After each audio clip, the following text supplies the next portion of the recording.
don't think we actually went live. It says live up in there. It says Yeah, live. it says live.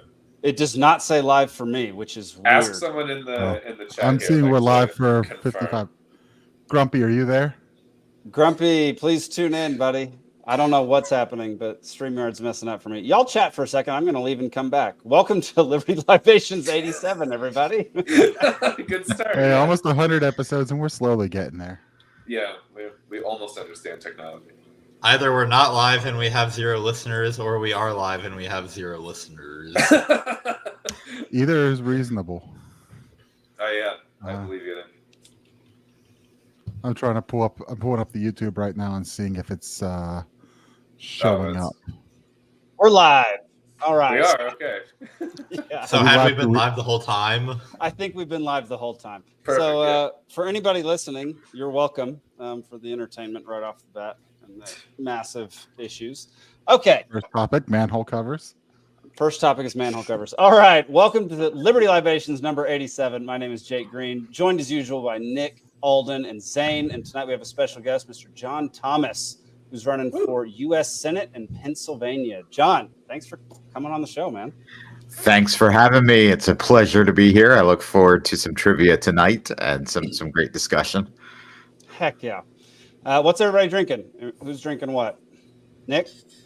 I've got a bottle of water because I got back from the gym fairly recently. Wow. Okay. Boring. Yeah, Alden, what are you drinking, man? I went to a Bitcoin meetup last night and had a beer. So Nice. I have the famous combination of lemon shandy and a Chardonnay. Which Oh yeah, everybody usually knows drink those. either. Everybody knows that combination. That's great. I went from Zane? not drinking either to both. Yeah. Zane, what I've are you got my drinking? trusty Blue Moon here. Okay. John, you drinking anything? I am with Nick and having some 2 parts hydrogen, 1 part oxygen. Earlier this week, I was at the Yard House in Philly, which is a Pennsylvania brewery, and had some of their fantastic beer. But tonight, just keeping it with water. Spoken like a true candidate. Exactly. Is Yard House? Is that we have a Yard House in Atlanta? Is it the same one? Did it come from Pennsylvania? I think the Yards Brewery is out of Philadelphia. Okay. So I don't know if they have different Yards breweries throughout the country, but the Yards beers that they serve, at least in the Philly area, are from Philly. Oh, nice. Okay. Well, John, tell us about what's been going on with your run for Senate this year. Where are you at? Well, we had a big week last week. Last week, we turned in our signatures to get on the ballot. We needed 5,000 to get on the ballot, and we turned in close to 13,000. So that should be good. Today was actually the deadline for any challenges that they could issue. So far, they have not issued any challenges. Nick, I know you were keeping an eye on that, but I think we're good. So that's looking good. There were a few other Senate candidates that are being challenged on the ballot, but the Libertarians seem to be in good shape. I think that both Trump thinks that having Chase Oliver's on the ballot is going to help his campaign. I'm pretty sure Bob Casey thinks that having me on the ballot is going to help his campaign. So it's both the Republicans and Democrats are kind of like, yeah, we're okay with Libertarians this time. So Let's go around. Yeah, in the same way that we try to overall, I'm thinking Dems overall think, oh, we're going to pull from the Republicans, and Republicans are thinking we're pulling there, or at least like the Trump level, and Trump kind of gets what he wants. So McCormick can't stand up to Trump. Gotcha. So well, cool. Well, that's awesome. Yeah. So I've been watching it. I checked I've been checking the records. So there's an official site page that it's supposed to be posted to. The RFK just got posted a little bit ago. The Dems challenged RFK, and they challenged Claudia Dela Cruz from the Socialist and Liberation Party or something. I don't know. Those she two got things. was in that Those two free things and are opposing ideas. You can't be Well, socialist yeah, and deliberating. she was in the first free and equal debate against Chase Oliver. She got like the most votes to get in it. They gamed that system somehow. But Wow. then what the Republicans challenged the entire slate of the Constitution Party and the American Solidarity Party, and the Democrats challenged RFK and Claudia de la Cruz. All right, pause, Nick. Did his audio go out, yo? Yeah. Did it get It's worse? a bit Okay. muffled. Audio or Nick, log out, log back in, brother. I think No, it's no, no, no. interesting that the Democrats are challenging RFK, because early on it looked like most of RFK voters were coming from the Democrats, but more recent polling, it seems like RFK is pulling a little bit more from Trump. So it's interesting. Apparently, the internal polling that the Democrats have, though, is different than the polling that we see that gets released to the public. If the Democrats are challenging RFK, they must be seeing that he's pulling from the Democrats. That's I don't interesting. trust polls. Polls are so ridiculous. Like, how many polls have been wrong over the last 30 years? Every single one? There was a Yeah. poll claiming Chase was at 8%. Yeah, so they're And a all poll incorrect. claiming that Chase was ahead of RFK in Pennsylvania. That was a Bloomberg poll. I mean, like, who do these people ask? I have literally never been contacted once in my life about who I'm going to vote for president. Not once. Well, they only poll like messages. 1,500 people at a time, and I don't know if you know this, but the U.S. has 350 million people in it, so the odds of you having ever been surveyed are pretty low. And if you listen to Kamala Harris, 220 million people died from COVID. Even You've with never the gotten, 100 like, million that are left, still not very likely. Which is very surprising, considering I think Biden said something like 300 million died of gun violence. Yeah. There's not many Americans left, I guess. Yeah. It's a dangerous place. It is a super dangerous place. I've gotten all like right, text polls before where they, but some of them have been extremely ridiculous. Like, yeah, they're would you leading. rather They're all have leading Joe votes. Biden or what? It was like, No, keep it's going. like, would you rather ban guns or everyone die? Like, it was extremely leading. Everyone questions like that. die. I prefer the second option there. Let's just end it now. You know. Would you rather have Kamala Harris, who's going to cure cancer, or Donald Trump, who tortures puppies in his free time? I don't remember that was Anthony Fauci, but tortures the puppies. Yeah, it was him. Yeah. All right, John, I actually used to tonight's- work at a polling firm. I used to work for the organization that conducted the field work for the ABC News, Washington Post polls. So we did talk to real people. But as Zane was saying, it wasn't very many, especially whenever you look at the United States as a whole of 320 million people. How did you go about like finding the sample? Like, how broad of a range of like geography and political spectrum? It depended on the nature of the poll. Like whenever we had like a post-debate poll, it would be pretty much a nationwide sample. Sometimes they would have us target like different swing states. The swing states weren't as big of a thing back then, but they oftentimes did say, okay, we're just going to do Florida or something like that. And we would just pick random numbers there. But that was before people still had landlines at that point. That was the first decade of the 2000s. Now people don't know what landlines are. Right. It's very sad. Like Zane. Yeah, Zane definitely doesn't know anything about landlines. That's I'm for sorry, sure. what are you talking about? My parents still have a landline. They refuse to give that phone number. I love it. That's great. All right, y'all. Tonight's episode is brought to you by Rabbit Eye Wine, the blueberriest wine in all of Georgia. Go pick yourself up a bottle of it. It is freaking delicious. Alden, you're not drinking. No, you're drinking white wine tonight, right? I already drank all my blueberry wines. Alden already devoured it. Yeah, he drank it all in one sitting, 2 bottles in one sitting. That's how good. Is the word devouring if it's a drink and not food? I was literally thinking the same question, actually. I don't know. You're the smart one. Why don't you figure it out? Guzzling. Yeah, Excellent. I think guzzle is the more appropriate word.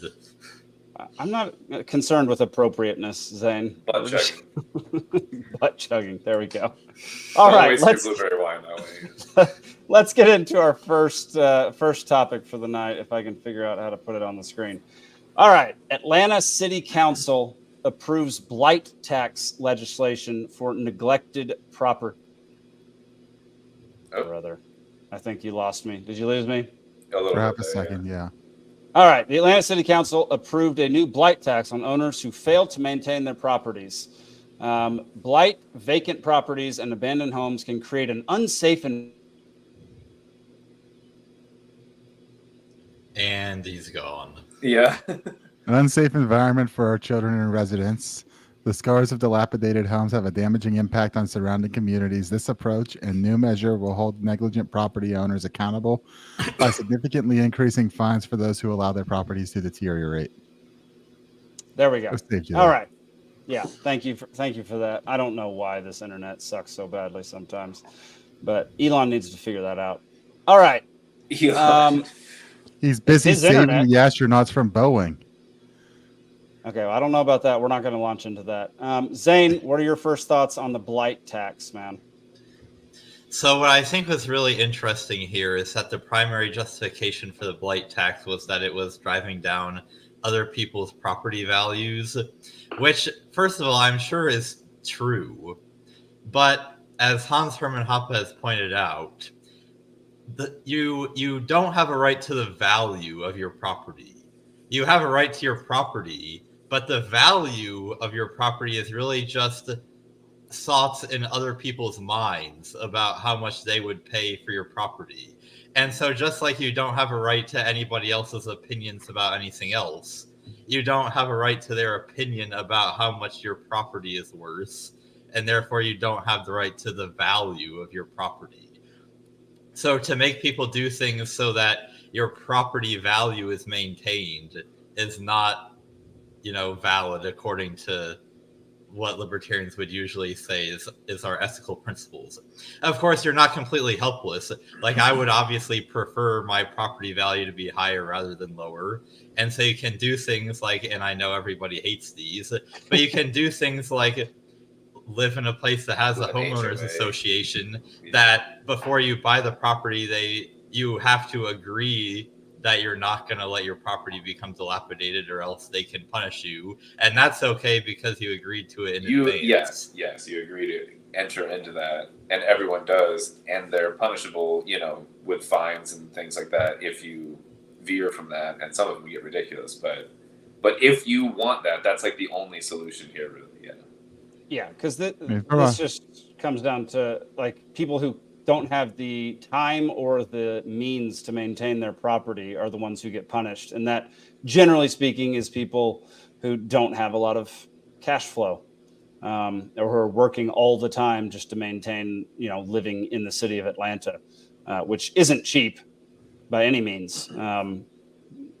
Property taxes are ridiculous.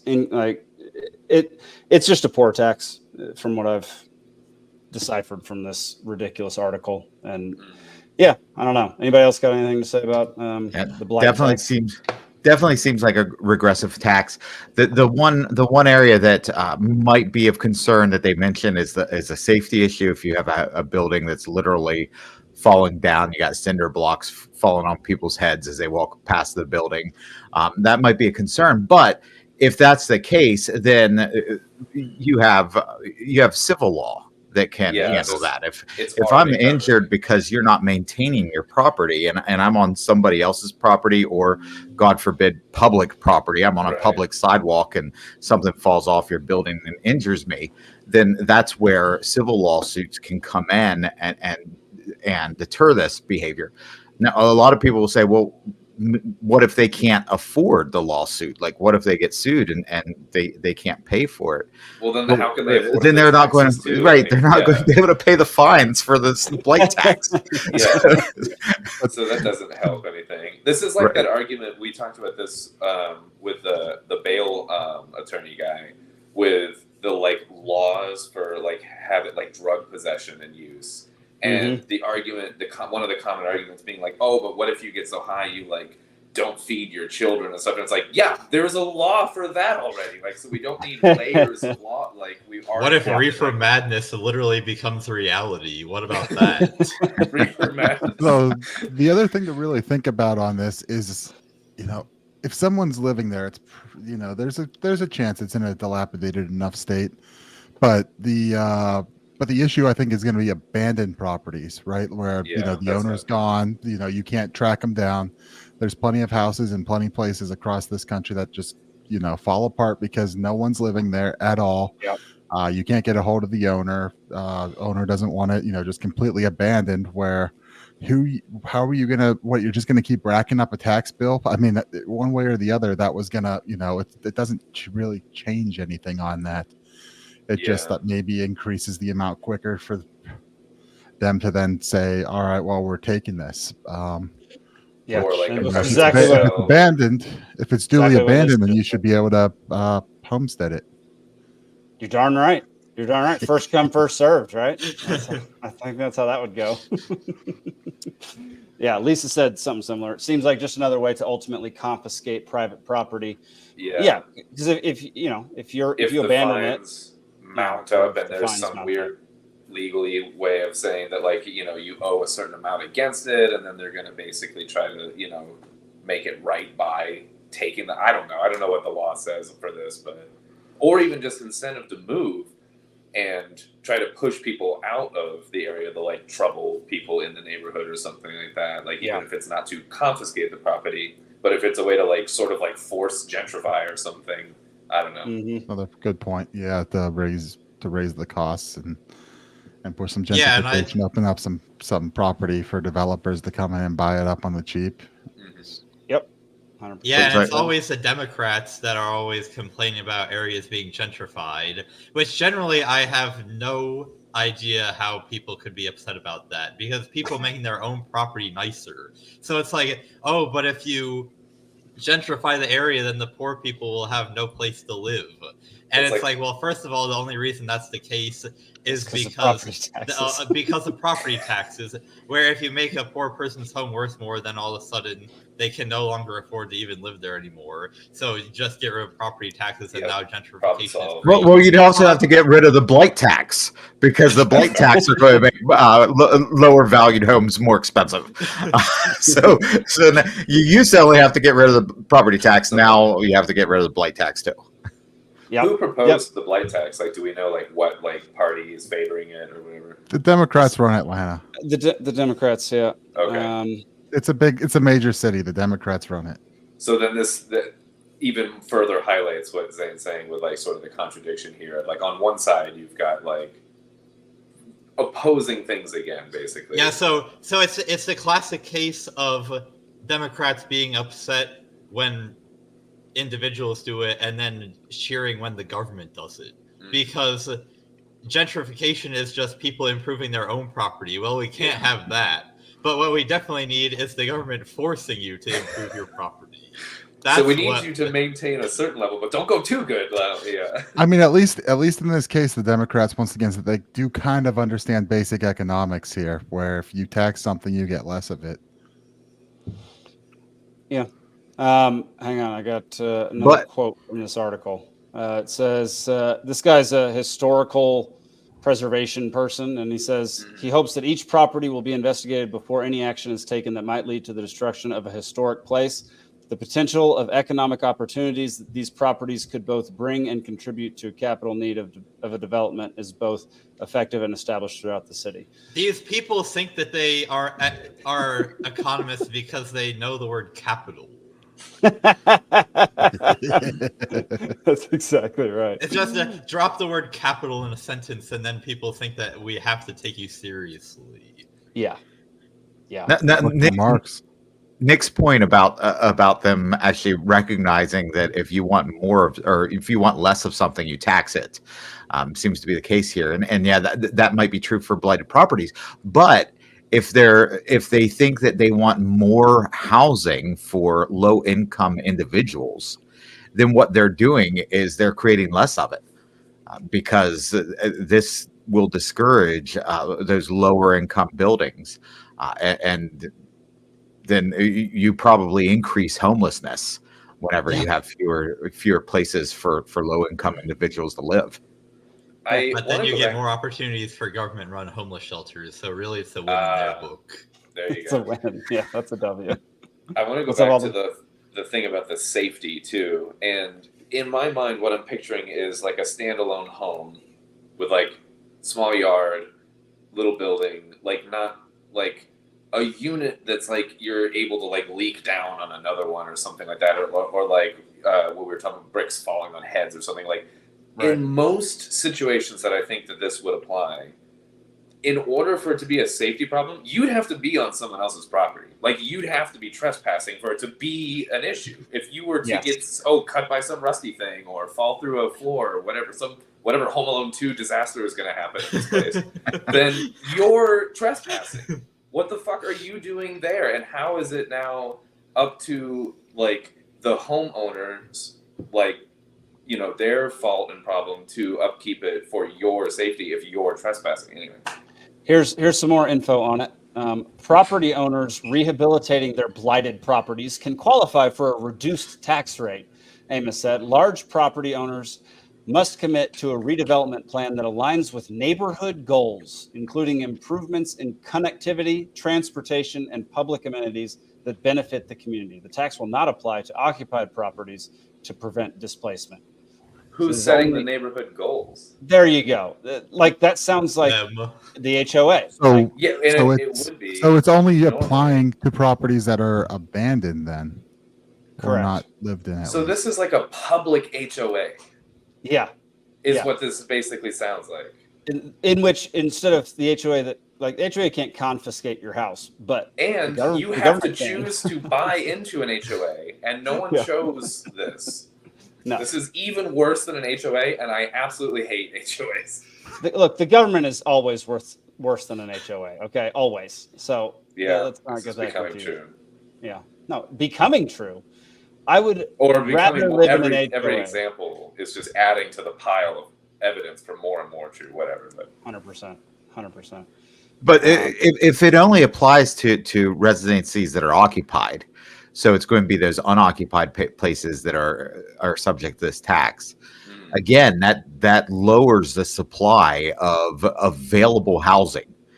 So if you're discouraging unoccupied housing, you're lowering the supply of housing. That's going to increase rent rates. Right.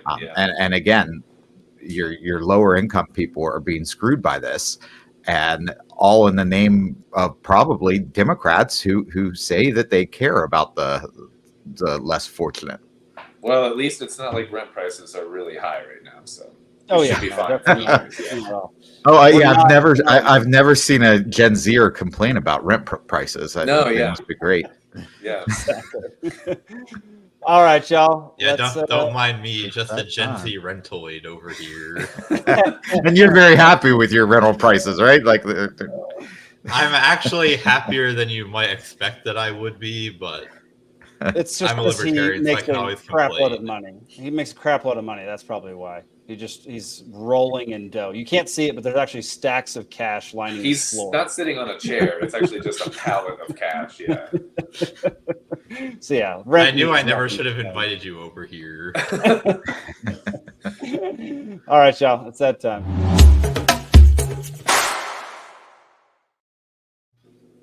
It is trivia time, everybody. Zach is not producing tonight, so I am doing this solo. Just give me 1 second to get everything up and running.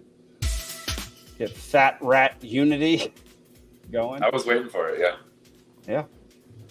All right. Are we good? Zane, are you prepared? All right, everyone. Welcome to another week of Liberty Libations Trivia. I don't know if you've noticed this, but the trivia segment of the show has been slowly becoming longer and longer. Yeah. Which is part of my quest to transform the show from focused on news to focused on entertainment.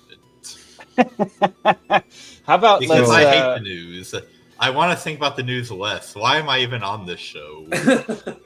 I've been asking myself that same question, Zane. So maybe this should be your last one. So, John, did Jake fill you in that to answer you cover your camera? Okay. Is how we Yeah, He do did it. not, just- but I Just can do reach that. to the camera. Just boom. Yeah. Like- there you go. Like Oh, I'm yeah, not that's five right. against. And if you I want to forgot I violate need the to nap, actually you say the punch it. rules. Yeah. All right, so we have trivia in 3 rounds. Round 1, 8 questions, 1 point each. Round 2, 6 questions, 2 points each. Round 3, 4 questions, 3 points each. Isn't round one And- usually 10 questions? No. Not when no, I'm doing not when he does things. it. So tonight's category is round 1 is science, round 2 is games, and in round 3, you can finally have all of the guessing number questions of your heart's desire. Great. Perfect. Okay, cool. How many pintos in a pinto? But I'll explain more when we actually get to that category. Perfect. Round 1, science. Question 1. Dendrochronology is the study of the age of what things? Alden. Anthony Fauci. Fauciology. Can you spell dendro? Is it just how it sounds? Dendro. Okay. Chronology. John. Dandruff. That's all. What's the etymology of dendro? we need Steven here for the etymological section. Mm. Dendro. Are we getting anything from the audience? Or are they No, also we're not. stumped? They're stumped as well. It's a good question. Yeah. Dendro. It's too good a All question. Yeah, I don't know. No one gets this one. That would be trees. I would not have gotten that ever. That's not Anthony Fauci. That's Why does dendro apply to trees? I Where's wouldn't have got there. Because Yeah. some Greek guy said so, probably. Oh, right, yeah. Mitch came in after you gave the answer. Did he? Yeah, give it to him. Yeah. Do we have Because the Jake? lag is so long that he must I think have we said lost it Jake before, again. so.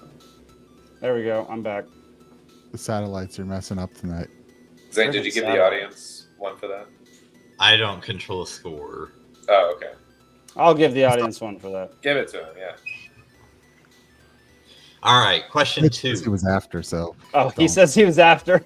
Mitchell, you didn't have to say that, man. Oh, okay. I was You trying coulda to give the gotten that audience the point. benefit of the doubt. All right. I'm going to say -1 for the audience now. No, you can't do that. No, but then it's -1, but then it's +1 for honesty, so it zeroes out. It's fine. Okay, it's back to 0. Got it. Yeah. All right. All right, question 2. In the equation E equals mc squared, what does the C represent? Nick. the speed of light in a vacuum. Oh, you were even fancier than I Nice. required. Nice. Question 3. Toasted bread and seared steak have both undergone what tasty chemical process? Alden. Caramelization. The The go ahead Maillard and- reaction. Oh, there you go. There Okay. you go. I didn't know what level we needed for that one then, so the Maillard reaction. Grumpy says, I got to go. My Twitter account is locked out. Oh, geez, what you do now, Grumpy? Grumpy, quit pissing off the powers that be, man. Question 4. According to the Myers-Briggs type indicator, my personality type is INTJ. I was gonna Name guess 2 that. of the 4 words represented by those letters. Alden. Alden's going to get this is an Alden question. So that first of all, I want it known that I was gonna guess your type, but I is introverted, N is narcissistic. well, it doesn't matter because J is judgmental or judging or whatever. So we'll just go with that, and then yeah, intuition and thinking. So I'm INFJ. So I'm. If you No, switch we're not the going thinking- into this. Nope. No, Alden. Nope. That's This we're not not isn't doing even science. This is Myers. pseudoscience stuff. No, it's not. Hey, the audience got it right behind you, Alden. Nice. Yeah. There we go. All right. All right. Question 5. You can use the mnemonic King Philip came over for good soup to remember that what taxonomic rank is between family and species? Nick. Oh, Genus. Got it. Yeah. Gummit. I was going through it in my head. That gummit. I've never heard that before. That's like the every good boy deserves fudge type thing or Yeah. whatever. Like, Yeah, exactly. Question 6. Often used for railway bridges, what type of bridge is pictured here? Alden. a trestle bridge or truss bridge or trestle bridge or whatever it is. Yeah. Truss bridge. I'll name every word similar to that, I guess, until I get it. That's how trivia works. You just name all the answers the first time you The get it. answer's Mark Twain always. The Mark Twain bridge. Hannah got it right after you. Hannah's just like 1 second after you, Alden. If Hannah were not lagging, she'd be winning, I'm sure. I don't know. Maybe her hand-eye reaction isn't so great. Maybe she just knows it in her brain. She can't get her hands up. I think she tied the one time that she was on the show. She won the one time she was on Was the that show. Taylor Swift trivia night, or no? You won that one, Yeah. Zane. No, me and her tied. No, she won. Audience win, or guest always wins. Okay, question 7. Isaac Newton developed 3 laws of motion, but Johannes Kepler developed 3 laws to specifically describe the motion of what objects? Alden, The planetary bodies. you got it. The planets. Man. Question 8. Oh, even the Planetary motion. I mean, Hannah is crushing it right behind Alden. Sorry. The Hannah. heavenly bodies. Oh yeah. Question- Here's her reason. She tutors 8th grade Oh, science. perfect. Nice. Yeah. My reason Nice. is I got past 8th grade, so. we weren't sure about that, so thank you. Yeah. It's confirmed, everybody. Yeah. Question 8. Including fluorine and chlorine, what group of elements is next to the noble gases on the periodic table? Alden. Metals? No. Chlorine's Nick not a metal. made a face like he was really constipated there for a second, so he must It's on the tip of my brain, but I can't think of it. Yeah, I'm not gonna know this. I'm gonna know this. I as don't soon really as- have any hints, unfortunately. That's all right. I said the only group I know, so. It's not metalloids. Metallicas?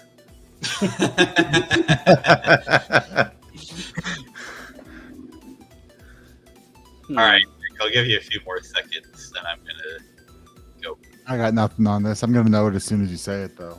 Yeah, man. Alden? I don't know. A not noble gas. An ignoble gas. Yeah. No, these are the halogens. Oh, damn. Ah, Okay. okay. That actually, okay. That's frustrating because now I'm reminded of this and know what, where the name halogen lights come from and all that. And Oh, okay. Gotcha. All right. All right, Jake, what are the scores? After round 1, Alden has 4, Nick has 2, everyone else has 0. Wow, we've got 420. Dr. Hardee over here. past 8th Yeah. grade. Yep, that was 8th grade science, so that was perfect. Mm-hmm. All right, round 2, games. Question 1. What German game designer invented Settlers of Catan? Oh, no. Oh, I wish I could phone a friend. I'd ask my Nick. girlfriend. if she knows He this. died this year. Klaus something. You're 50%. I'm gonna just go with right. Klaus. Klaus. Yeah. I'll take the 50%. If I'll take the point. nobody else gets the right answer, you can have 1 point, but the audience gets it. It's Klaus Nice. Tuber. I'm so disappointed. Did in he just myself die? right Is now. that a real thing? He just died this year, yeah. Hmm. Hannah definitely got that one before you said it. Yeah, Oh, yeah. Hannah gets so it. you got Audience old- I gets went it. to the answer because the audience got it right. Yeah. All right. Good job. Question Hannah. 2. Woohoo Island is the setting of what 2009 video game? Woohoo Island? Alden. Dead Island? No. I don't. Nick? Was it The Sims? No. John? Animal Crossing Islanders. No. Ah, Not Temple Run. 2009? Jake? After Jake, you go, I'll give a hint. I just want to say Archer Island because No. Archer always It says w- woohoo. The game was produced by the same company that makes Animal Crossing, so John was kind of the closest. So there's your hint. Alden. Zelda. No. Just Not Zelda. Candy Crush. Woohoo I have no Island. idea what Nick? makes Animal Crossing. Grand Theft Auto. No. Yeah, that's Jake. Angry Birds. No. I don't know. That's a tough one. Alden. Mario Party. You're the closest that anybody has gotten. Ooh, Okay. no. Anyone else? No. Alright. Wait, okay, fine. Alden, you can go one more time. Super Mario Smash Brothers. No. Damn it. This is Wii Sports Resort. Oh, Ah, dang it. I would never have gotten I that. played so much of that, but I didn't know the name of the stinking Sports island. Resort. I don't think I ever played that. I've never played Sports Resort. That's for sure. yeah, it was not as good as the original Wii Sports. No, it was way I better still than the played original Wii the Sports. It heck was out of so it. bad. They had like I What loved was it. it? It's great. what's that game where you like throw the bocce ball or something on the grass or whatever? Bocce I ball? don't know. Bocce ball. Yeah, it might Bocce be- ball, yeah. Right. What's that game where you throw a basketball into the? Oh, basketball. Right. Yeah. That's an Wait. example of it came to me as I was trying to come up with it. All right. Question 3. How many points are needed to win a game of euchre? What? What the frick is John. euchre? 7. No. I thought the numbers Nick. round was the next round. 24. No. Jake. 21. No. God damn it. Alden. 1. No. 1 Jake. point. 5. Nick. 100. Nobody is really, well, guess John's gotten the closest so far. Alden. I don't remember 21. what John's. Okay. Here, I don't either. here's your hint. Here's your hint. The first time that I ever hosted Libations Trivia, one of the questions was, how much money do you win for placing second in the beauty contest in Monopoly? And it's the same answer, but the audience just got it because it's Oh. 10. Dang. There we go. Hannah is on a roll tonight, Yeah, y'all. for real. She is killing it. Zane must have slipped through all the answers. That could be. I know that's not that's not an 8th grade science curriculum question. So All right. Question 4. Maybe it is these days. I don't know. What virtual reality game, which is essentially a cross between Fruit Ninja and Guitar Hero, was the first VR game to sell 1 million copies? Man, I suck at life. This is Fruit pathetic. Ninja? Yeah, Fruit Ninja was a phone game. Is that where you like cut fruit with a samurai? fruit. Like katana? Yep. Yeah. Okay. It was Fruit Ninja plus Guitar Hero. Alden. Guitar Ninja. No. Damn it. I felt so good about that one. John. Fruit Hero, I had to Yes, do. there you go. Reverse. I'd be very upset if that was it. Crouching Tiger, Hidden Dragon. Nick. Pass. Yeah, that was it. That's the name of the game. I don't even know. Okay, remember the so question.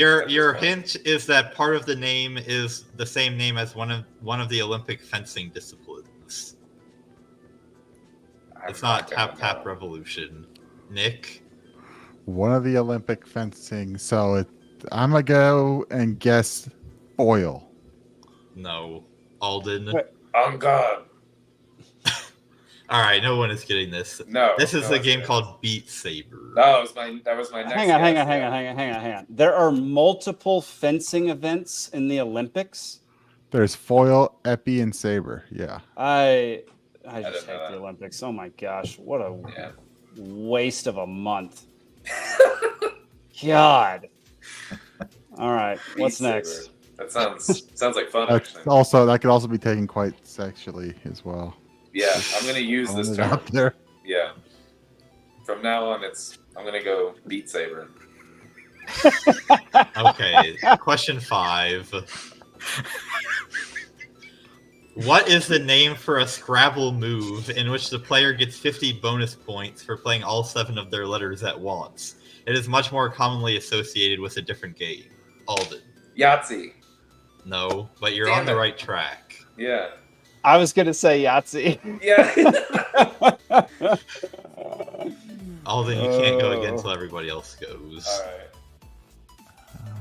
John. Trump. No.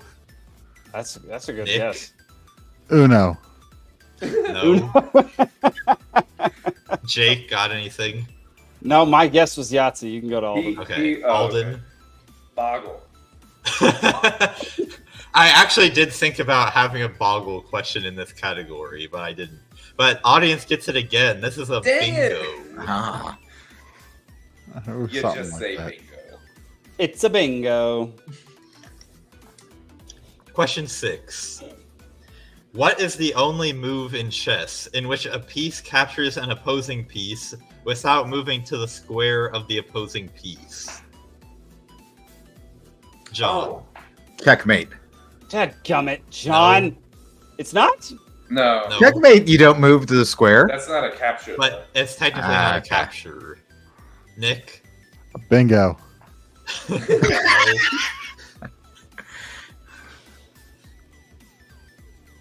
Jake. Yahtzee. I don't freaking know, man. Alden. A Queen's Gambit. No. It's Gosh, I hope that's not it. it's not. Audience gets it again. The audience is destroying you guys. This is an Yeah. on Yeah, the but that's Jared, and he doesn't count. Yeah, Jared, I mean, it's been known that Jared's a cheater. How do you think he got the chair position of LP Georgia? Georgia and their election interference. That's gonna get us a strike. He actually absorbed Yeah, his twin that's before he actually came into the probably world. So All right, after two rounds, audience has 8. They got 4 of the 6. Alden has 4, Nick has 2, and me and John have diddly squat. Zane needs to turn down the What? difficulty like half a click on this. Yeah. or you can just I- keep making us look stupid. That's fine. So these are probably a bit harder than I anticipated, but part of me likes them being hard because we get more banter and then the audience just embarrasses all of you anyway. I Right, thought you were that's trying to shorten time for trivia, not lengthen it. No, my entire point of that was that I'm trying to make it even longer. You need it Yeah. hard to beat Saber. So All right. see, Buddy gets it. Round 3. So, all of you love your guessing random number questions, and I don't get a surprise to anybody that I don't like them at all. But I figured, let them eat cake. So, my one qualification is that I think it is actually possible to know the exact answers of all of these. That being said, I don't really expect you to. Are we playing So, Price is Right rules or Libations trivia rules? When it comes to Libations Libations trivia trivia rules. rules. Everybody gets one guess. Closest gets it. Is Price is Right like you can't go over or something? Or Yes. okay, Which is the dumbest rule. It's so stupid. yeah. I mean, it's great. If for you're blackjack. $1 off, if you're $1 off above, you could lose to somebody who's $1,000 off below. Yeah. That's okay. I don't like that. Morons. Yeah. Question 1. In 2014, a New York City resident named Anton Purasima sued several defendants for a total of $2 undecillion. The quantity 2 undecillion is written as a 2 followed by how many zeros? Alden. 15. Okay, Alden says 15. Jake. 18. Jake says 18. Oh, we're going up from there. Yeah. It might John? be less 8. 12. John But says it says 12. 200. Audience says 200. 200. I think I'm going with 30. Nick gets it. It's 36. 36. zeros. Holy crap. That is a lot of zeros. Who did Did he he win? sue for $2 undecillion? What was this case? Yeah. A collection of Alex defendants. Jones?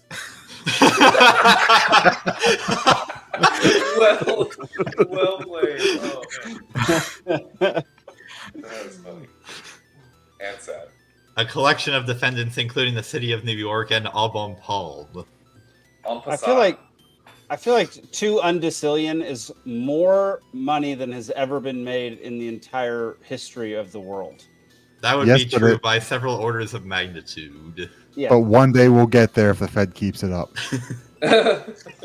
exactly. Don't give him a goal for printing. Yeah. All right, question 2. In which year did the definitely real state of Ohio become a state? Alden. 1840. 1840. Nick. 1796. 1796. Jake. 1810. 1810. Alden. No, you I and win. John. Oh, sorry, John. I'll change my answer. 1818. 1818. And Nick said 1797. 6, but yeah. Okay, then Jake wins it outright because 18. Nice. I Oh, got Oh, wait, no. Well, I'm the that only is- one without a point now. Darn it. Oh, wait, no, they're both 7 years off. So you and Jake both get 1.5 points.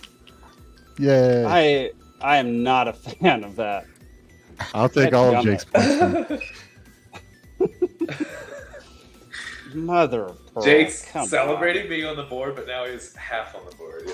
on. I'm so sad So right he's now. 1.5 on the board. Sorry, John. I had to leave you in the dust, man.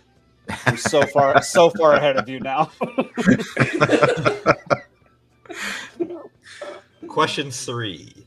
At what temperature does the degrees Fahrenheit equals a degrees Celsius? John. Negative 40. Oh, winner, chicken Nicely dinner. done. Dadgum. John, That's a good screw you, bit of man. trivia now. Dadgummit. Now you just beat Jake. I have to get this question right. Very entertaining for me. All right, If I'm last gonna lose, question. I want to watch Jake lose worse, you know. This is a great final question, by the way. Dadgummit. Alden, are you sure you want to do that? It's Mark Twain. The number question. I know. How many rows are there in an Excel worksheet? Can't you adjust it? This is the maximum. All of them have the maximum. Oh, the if you max- scroll down far enough. Okay. Jake.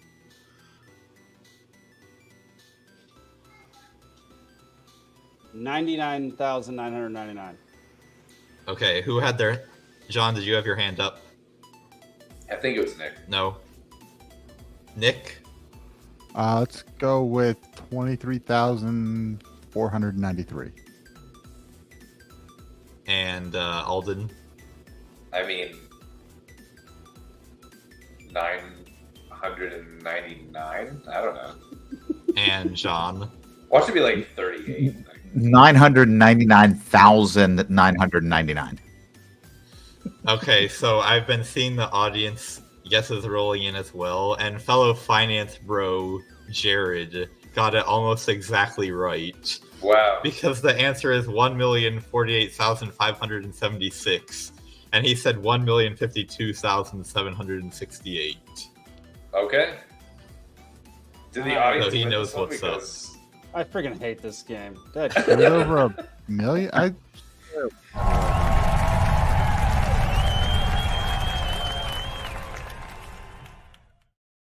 Oh my I'm god, glad did you the see audience. some of those porcupines are like the stuff of nightmares?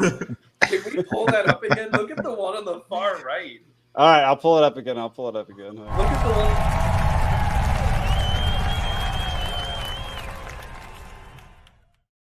I don't know, I Especially think the one on the there's far only one in right. the middle. The one on the right is like eating I itself. can't get past What is the two-faced one on the middle.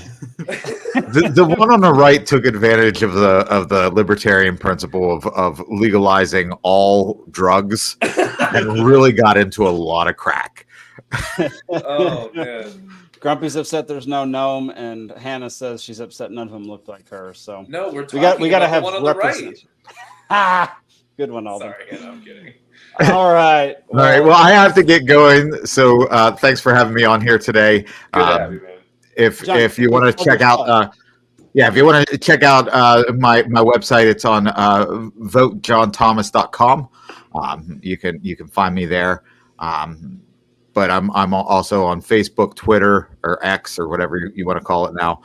Don't want to dead name a site. I'm on TikTok, Instagram. So just find John Thomas for Senate, and you can find my stuff. I Heck recorded yeah, John John, doing a thank you, TikTok John. video at this place where Lincoln gave the Gettysburg Address. Oh, Yes. nice. Actually, I was walking down the street and somebody said, "Hey, I saw your TikTok video at the Gettysburg Address place." I was like, "Oh, thanks for watching." So, Heck Nice. yeah, that's awesome.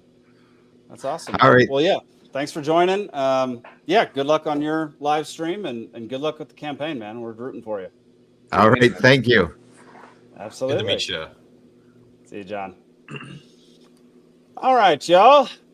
We are back. It's just us four. There's no producer tonight. It's just we don't have a name for the four of us, right? I guess it would be like The four Jans. horsemen. The Beat Sabers. no, because me, Alden, Zach, and Zane are Jazz. And I feel like this doesn't spell anything good. Jans is basically all I could spell. Jazzin. Or Jazzin. Sure. There's Jazz Club and I mean, Jazzin. Stay jazzin'. We could make it, if we used your real name, Jake, it could be Rands. Okay. I prefer the Beat Sabers. Let's say that. We are the Beat Sabers. Band name I call it. All right, everybody. Whose Donging. desktop is going off right now? Stop donging. Yeah. Oh, so you guys can hear that? I thought only I could hear that. Sorry. No, I can hear it. I was checking that it wasn't. I thought that was one of my schizo alerts, but I guess everyone can hear this one. All right, y'all. Well, yeah, John, great guest. Wish you could have stayed the whole time, but yeah, glad he got to stay for the first half. Yeah, the second half's where we take our pants off. So. Yeah. I hope he does well in his campaign. Nick, can you talk about his campaign for a second before we move on to the next thing and what y'all are doing up there to help him out? Yeah, well, I'm kind of running my own campaign, but yeah, so we had John wasn't even really expecting to run. Mm-hmm. Coming into our convention where we nominated him, we had the guy who ran for Senate 2 years ago and kept our minor party status for the first time in who knows how long in a gubernatorial year, because all the statewide offices are this year except governor. So we had a guy who did that. He was going to run for Senate again. But our chair from one of the counties was like, I want to find someone else. And he came out of nowhere and nominated John, like real sneakily, just kind of went up there and was like, I nominate John. And then John got up there and, they gave their speeches and answered questions, and John impressed, I think he won with 70% of the vote. So he got up there and kind of off the cuff gave a great speech and kind of had everyone on board with it. And so Jake's all screwy. Yeah, so, Jake's looking like that far right porcupine right now. So John did that, and John's got a bigger camp. Well, John's got a bit of an actual team around him. During so like he said, we just got done with petitioning, so we were going around. John and I, they tried to kick us out of a public park, and we said no, that ain't happening. When we were petitioning the other week, and so how do you get kicked out of a public park? So there was a community day event in the town where my parents live, and it was in the park, and there's no entrance fees or any, like, there's no gate. It wasn't like an admission thing. It was just like tents and stuff set up. So we're just walking around talking to people, and we went over to this one table, and the lady was like, my husband's the city manager, and I thought there was no politics at this. And we're like, man, this is a city park. And then one of the ladies working from the park commission table came over, and I had talked to her earlier because someone found a set of keys while they were walking out, and I was walking in, and was like, oh, can you? And she saw my clipboard, and I was like, I'm just getting some signatures, get on the ballot, and she let it go at that. And then she came over while we were talking to a lady and was like, hey, yeah, this is actually, no, we don't have politics going on at this. And I'm like, this is a public park. You can't say, yeah, that's what I mean. Like, and she's like, yes, but this isn't an event. Then she comes back and she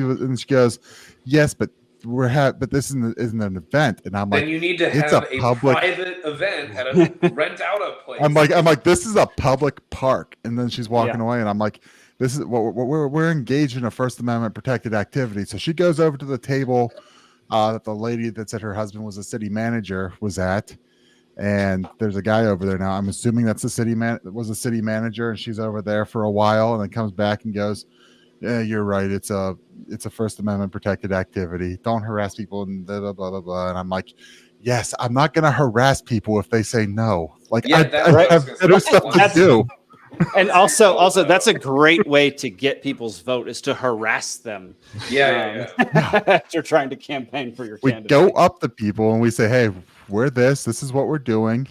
If they want to engage in conversation, we engage in conversation. If they want to sign, they sign. If they don't want to do anything, we say, all right, have a good day, and we walk away. Right? It's like, there we go. It's easy stuff.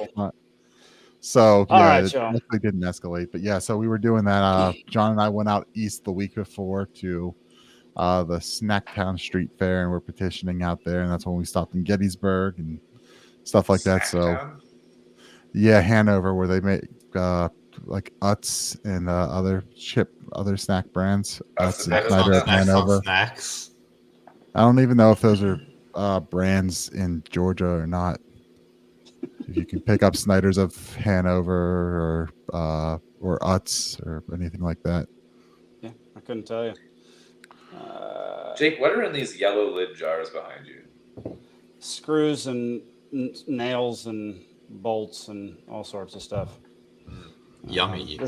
Good snacks. Yeah, I'm in the basement. This is where their freaking router is in this house. So, yeah, got to be in the basement, and that's just where I am. Are you all right, y'all? I'm not close enough to the daggum router. That's the issue. Is the mountain lion still living in the attic? Or is that a different place? I was unaware that there was a mountain lion living in this attic, but now I'm nervous. You said there was the one place you stayed, there was a mountain lion that was in the attic. It lives sometimes above the porch or below the porch. It's only during the winter, anyway. Anyway, all right, y'all. Miss Kamala Harris has picked her VP running mate, which I don't know about y'all, but it seems Fire like Murray. It seems like it's Brian Dolan Murray who just shaved his face. I think the guy is a doofus, and we're going to get to that. It's the fire guy. The other Murray. The fire guy?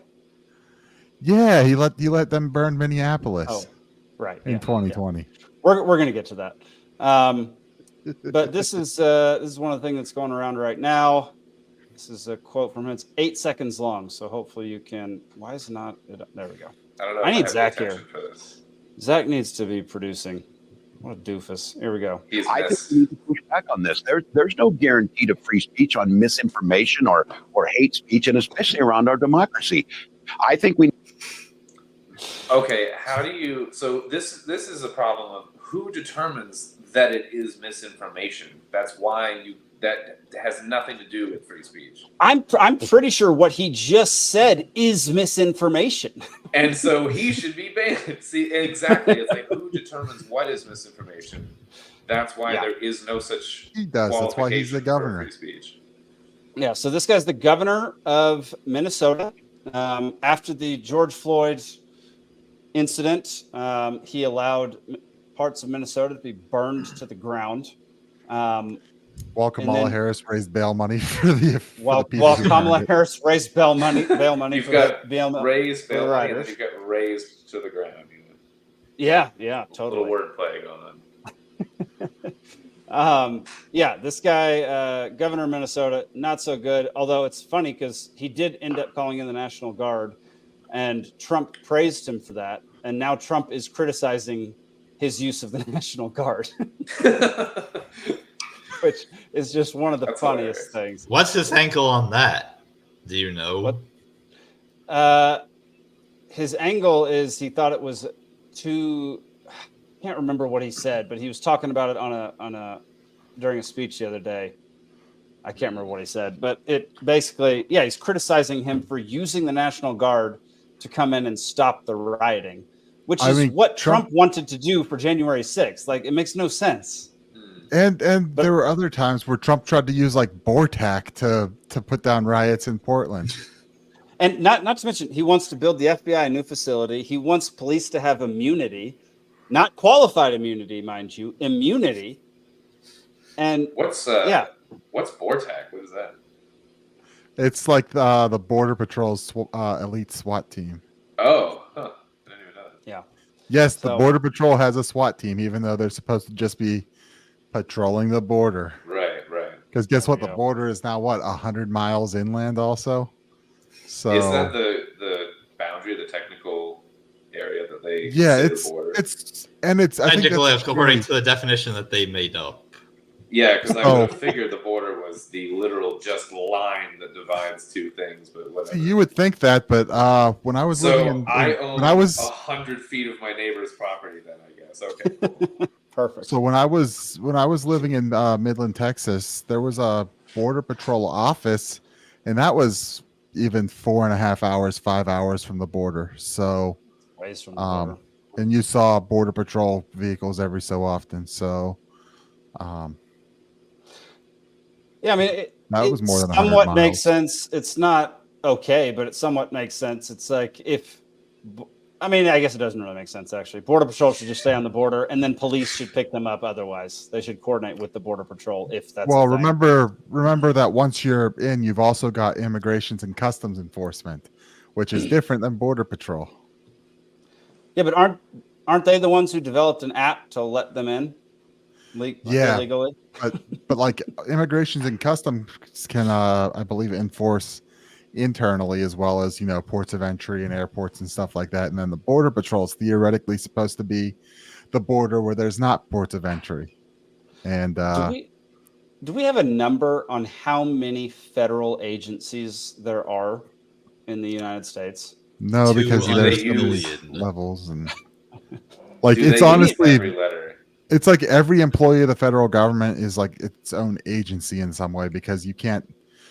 Because like you get departments with subgroups and this and that with all these different names, and I don't even think you can count how many there are because you just don't know. That should be a project for everyone you know of. There's another one that you don't. It's just so wild. All right, one more clip of Tim Walz, the VP pick for Kamala, before we talk about him a little bit more.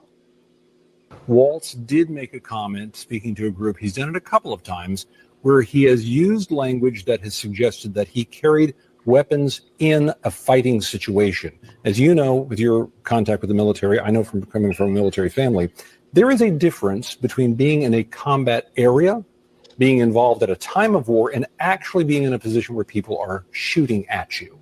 There is no evidence that at any time Governor Walz was in a position of being shot at, and some of his language could easily be seen to suggest that he was. So that is absolutely false when he said that about gun rights out there. Walz did make a... So keep in mind, that is CNN reporting on the Democrat nominee for vice president. CNN calling him a liar on public television. Dude, that's wild. Like right off the bat, within a week, they're saying that. So the stance that Tim Walz is making is he is heavily suggesting in many interviews that he was on the ground in Under fire, Afghanistan in a firefight when he never actually went. He never Right. actually went to Afghanistan. What'd you say, Nick? Yeah, I didn't hear that. You're firing a helicopter. You remember that? Or was that No one Hillary- heard you. was it's a joke. I think it was Hillary Clinton claiming that there were snipers or something one time when she Yeah, landed. no, that on was the- Hillary Oh, Clinton. that was Yeah, yeah. that I was remember Clinton. that. Yeah, Hillary Clinton, and then what? Brian Williams. Brian said that Williams he- did it too. in the Yeah, helicopter. Brian Williams did it too. Yeah. And then was it like John Kerry who claimed that he was on a Swift boat in Vietnam, which turned out to be a lie? And that's actually the origin of the term Swift boating, which is essentially means calling somebody out for lying about their military service. I didn't even know this term. But yeah, apparently this is a actual like crime in the United States. It's something about status of valor, I think is what they call it. Stolen valor. To lie about Stolen valor. That's what it is. Service To or lie about something. service in the military, which should not It be a makes crime. sense. They offer a bunch of 20% discounts at like Captain D's for it. or See something. that So might be you can't where just it making could. shit up. That's where it could go into fraud though, is claiming When it. you get a But I don't know. discount. Yeah. I've had Yeah, people but try there's to a whole offer me different law for military. that. I've had Oh, yeah. people try to offer me military discounts without me even asking for it, just based on my haircut. It's that haircut, yeah. Yep. Mitch The said, other- no, I'm pretty sure Kerry was on a Swift boat. The other concerning quote. He was Well, on- I'm sure there's a bunch, but the other He was on a concerning quote swift from boat to Antarctica during the election results. I don't know if anyone gets that joke, but whatever. No one gets The, that. No one gets that joke. Okay, it's not a conspiracy podcast. Gotcha. Right. Moving on. Perfect. Sorry. What were you saying, Nick? I'm sorry. the other concerning quote I saw floating around from Walz was one man's socialism is another man's neighborliness. This, y'all, like, people wonder why libertarians really go hard against the Democrats these days. And this is the exact reason. Like, it's nothing but social commie BS that is detrimental to every single fiber of a libertarian's being. Like, we do have far more agreements with people in the Republican Party than we do in the Democratic Party. What And about it's- Well, the 20 years Republicans ago? have largely, generally become less interventionist. They're more pro free Yep. speech. The Democrats used to be on that side. Now they've That's why I kind of brought gone up 20 years socialist. ago. they've taken the socialist stuff and decided we're going to crack down on everything else. So, you know, it's like, Yes. oh, we're going to take your guns, we're going to ban your speech, we're going to trans your kids, we're going to do that, you know. Yeah. In the like 90s and 2000s kind of thing, it was the reverse a lot of the time, where at least the liberals were more like about liberties and like social freedoms and So, like Alden, free speech and whatever. Why do you think those changes happened? Because it's not like the Democrats were in power the entirety of the 90s, and it's not like it hasn't switched back and forth since then. So why do you think I the think parties changed so much? I think there's a couple of layers to this, but ultimately it's because I think that there is something else, the like hidden hand behind the sort of political clock George Soros. machinery and the pendulum that goes back and forth between right and left, and it's to give the illusion of, you know, oscillating between two things when really it's one war fucking mongering agenda.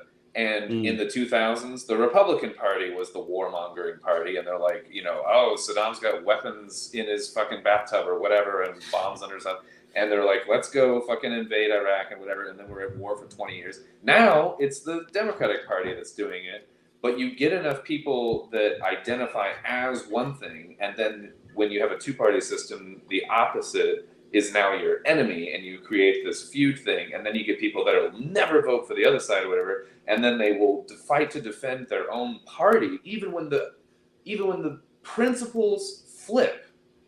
Then that makes people betray their own principles if they had any real attachment to principle, Right. in favor of the party identity. It's really just getting people to lock deeper and deeper into an identity politics thing. and it's playing the game, and it's getting people to like just embed themselves like a tick into something to where their cognitive dissonance is more to leave the party than it is to leave a principle. And then we get in this position where now people like in my own family that were liberals in the 90s and in the 2000s are now saying things that I don't think they would have said then, but it's because their party's going with it now. Anyway. Yeah. So that's part of what, I don't want to talk for too long, but that's part of what I think is going on. You can always talk for too long, Alden. I do always talk for too long. We welcome that. You keep talking if you want to keep talking. If I I for agree. more than 8 minutes, it just turns into 9/11 though. So we gotta watch. It can't get past 8 minutes. Like. And I think it also probably turns into Kamala Harris talking if you just keep going for more than a few minutes. Oh no! Yesterday was the day before yesterday's tomorrow, and tomorrow is what it like. Cloud storage. Ukraine is a country next to Russia. Oh, we're gonna get to Kamala. Don't you worry. I got three regular clips of Kamala, and then one for the funny section. But the funny thing is, they're all funny. All right. I don't know, Zane. Do you have any thoughts on Tim Walz and her pick for VP? You know, as much as I try to have opinions about every wet napkin that I see, you just can't have opinions about them all. Well said. I think, in some way, I think this is a bit of surrender from the Democrats for the 2024 election. Dude, that's exactly what it is. I agree. Go ahead. What I think is real now. It's hard to know, but I was expecting Shapiro to be the choice. It really seemed like Shapiro was going to be the choice, and then he would have been all of our problems instead of just my problem. But you know, as vice president, maybe he'd do less. But I felt like he was going to get set up for 2028, and maybe it's partially because he's a first-term governor that that probably doesn't play as well come 2028 to leave that and become vice president. But I'm also guessing part of the base is because, part of the Democratic base didn't want to go that way, or they thought it would be a hard sell because of, him having served in the IDF and not telling and keeping that a secret. Right. Except for articles he wrote when he was in college or something, when he was in school, saying that he volunteered for the IDF and has been trying to hide that point. So I think that may have been part of it with the base, but I really thought they were going to set Shapiro, that gun grabber Shapiro up. And I thought they were going to set anybody up who had a bigger name than Walz. Because I know the name, but I didn't remember basically anything about him. I mean, it does really come off as the classic ticket balancing, because you've got this Californian who has a reputation for being, a San Francisco liberal, as all the attack ads are saying, and rightfully so. And Trump won in 2016 because the Democrats thought they had the upper Midwest on lockdown, and they actually didn't. So maybe this is just their ploy. If we have the governor of Minnesota on the ticket, maybe that'll convince people in Wisconsin and Pennsylvania and Michigan to vote for the Democrats instead of the Republicans. That seems to be what they were up to. Yeah, it was going to be a Midwestern.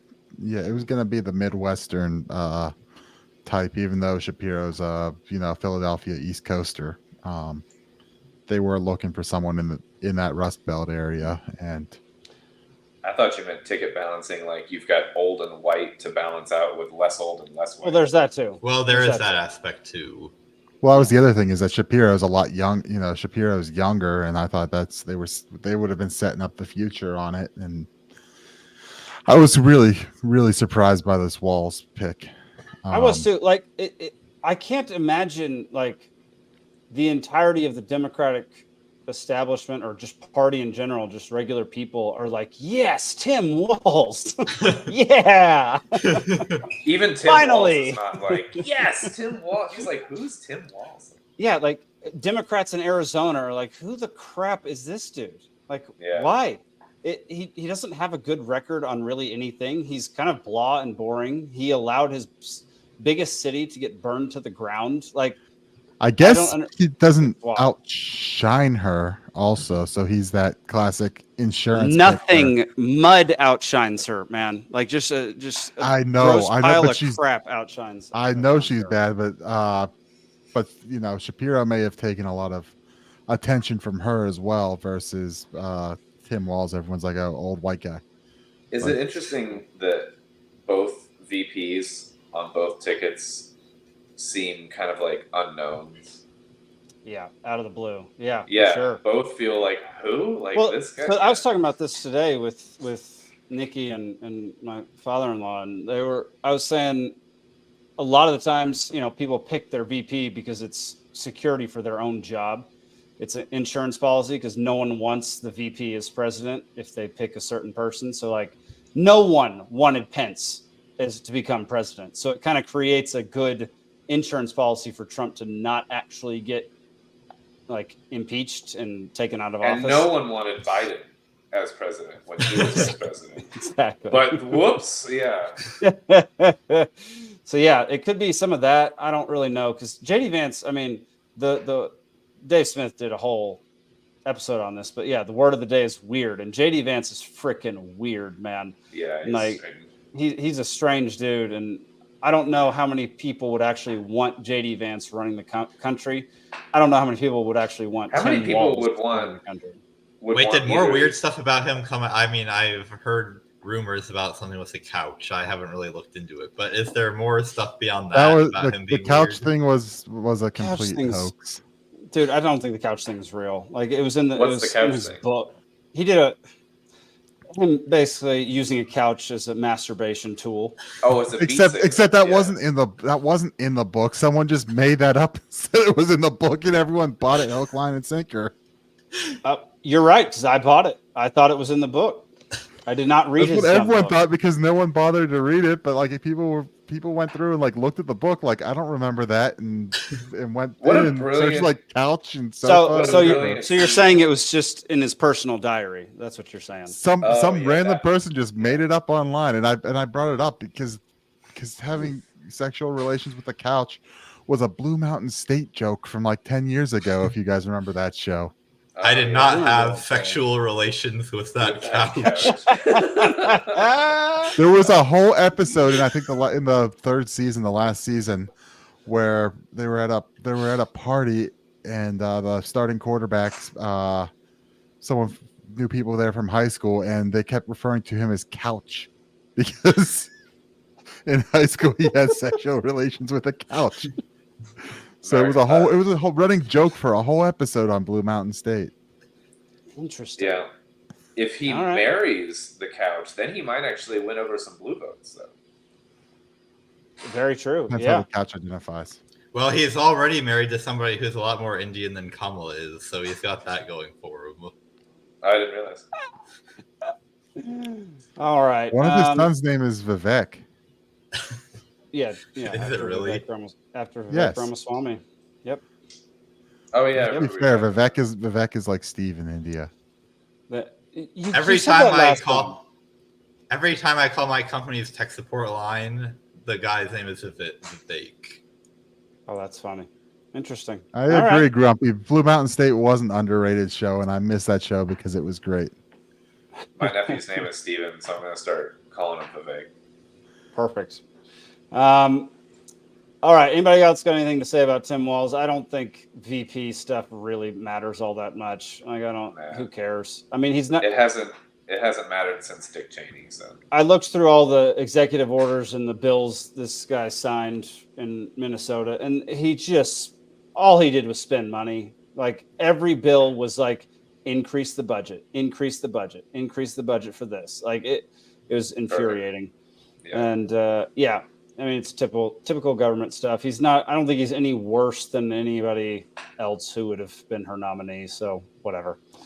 Yeah, who were they going to pick where we were all going to approve or anything like? So. Or I would rather be outraged or be like, interesting. That's kind of cool, rather than just be like, yeah, who cares? Or someone that you'd see as a threat in the future, like Josh Shapiro. Yeah, like Tim Walz is not going to be running for president in 4 years. No. Kamala isn't either, but whatever. All right, let's move on to Kamala making a fool out of herself per usual. We have 3 clips of the future not president. This saying isn't things. satire. I love this like preemptive qualifier. Yeah. So you're now no longer are you necessarily keeping those private files in some file cabinet that's locked in the basement of the house. It's on your laptop, and it's then therefore up here in this cloud that exists above us, right? It's no longer in a physical place. So you're now no longer. So that's clip number 1. We're just gonna Which power isn't even through true these. because the No. cloud is just someone else's computer. Yeah, It there's isn't a so- physical there's- place. Probably Amazon's data. There's so many problems with this. Have you guys seen that YouTube clip of some essay about Super Mario where they just say the word perchance over and over again? No. No. This reminds me of that. You see, we store data in the clouds. That's why it's called the cloud. When she said it physically wasn't anywhere, that's never true. Never. She said, when her comparison, her fucking analogy is to physical paper files, like at least compare it to like a fucking closed, like an SSD or a hard drive or something, as opposed to like a server network type shared thing. What is the fuck is she talking about? So, this is gonna come off like I'm defending her, and I'm not. But I'm just gonna say, politicians talk about things that they know nothing about all the time. Yeah. Like there's another YouTube clip, like it's their job. of the Indian Prime Minister Narendra Modi at some sort of tech conference, and the clip is like 30 seconds long, and he just gives a bulleted list of all of these like random technology. In fact, I think we may have played it on the show before. I think we have played it on this show. Yeah, Just I think we did play it on the show. Listing But the things? so it's not unique to her to talk about things that she doesn't know anything about, but she does do it in a way that uniquely shows that she has no idea what she's talking about. Yeah. Okay. Like That's when a you great hear her segue. talk, you know Okay, exactly okay. that she doesn't know anything that she's All right. talking about. Whereas This is- some people, when they're talking about things they know nothing about, you might be fooled that they actually do. Right. and That's we're very the true. ones who- Let's draw the Everything comparison that to comes Donald out Trump of because Alden's they're both mouth talking is at that. elementary school levels. You know, Donald Trump's just like, I'm the best. I'm going to do everything the best. And then she's like, the clouds are clouds, and Ukraine's a country next to Russia. Okay, you're actually right about that. I like that both of our presidential nominees are talking to us like we're third graders. Yeah. One Or like has they're an third air. graders. One has an air that they are a third grader, exactly, and Yeah. one has an air that she's pretentious as crap and thinks everybody is a third grader. So they're, and she also comes off as a third grader most of the time. I was By the gonna end of her say- speech, Both, yeah. they both have both qualities at different times. But let's watch the next clip because I have 3 Kamala clips because y'all. There's a big part of me that is like, gosh, I hope we get a Kamala presidency because that will be the funniest thing. That might be funnier than Trump becoming president. It'd be better for the show. It'd be better, much better for the show. We could have so much fun with this. But here's Kamala answering I don't want to know how she's that going to reality, fix though. inflation. Zane, cover your ears. I don't think you're going to be able to Oh. take this. Problem with inflation. All right, thank you. Well, let's start with this. Prices have gone up, Oh, I've seen this. and families and individuals are dealing with the realities of that bread costs more, that gas costs more. And we have to understand what that means. That's about the cost of living going up. That's about having to stress and stretch limited resources. That's about a source of stress for Well, at least families she that is not understands only scarcity. economic, that is on a daily level, something that is a heavy weight to carry. So it is something that we take very seriously, very seriously. I like that And she we didn't know from answer the question history at of this all. issue in the United States that when you see these prices go up, it has a direct impact on the quality of life for all people in our country. So it's a big issue, and we take it seriously. And it is a priority, therefore. What you just That's said already a lie. is one of the most insanely idiotic things I have ever heard. At no point in your rambling, incoherent response were you even close to anything that could be considered a rational thought.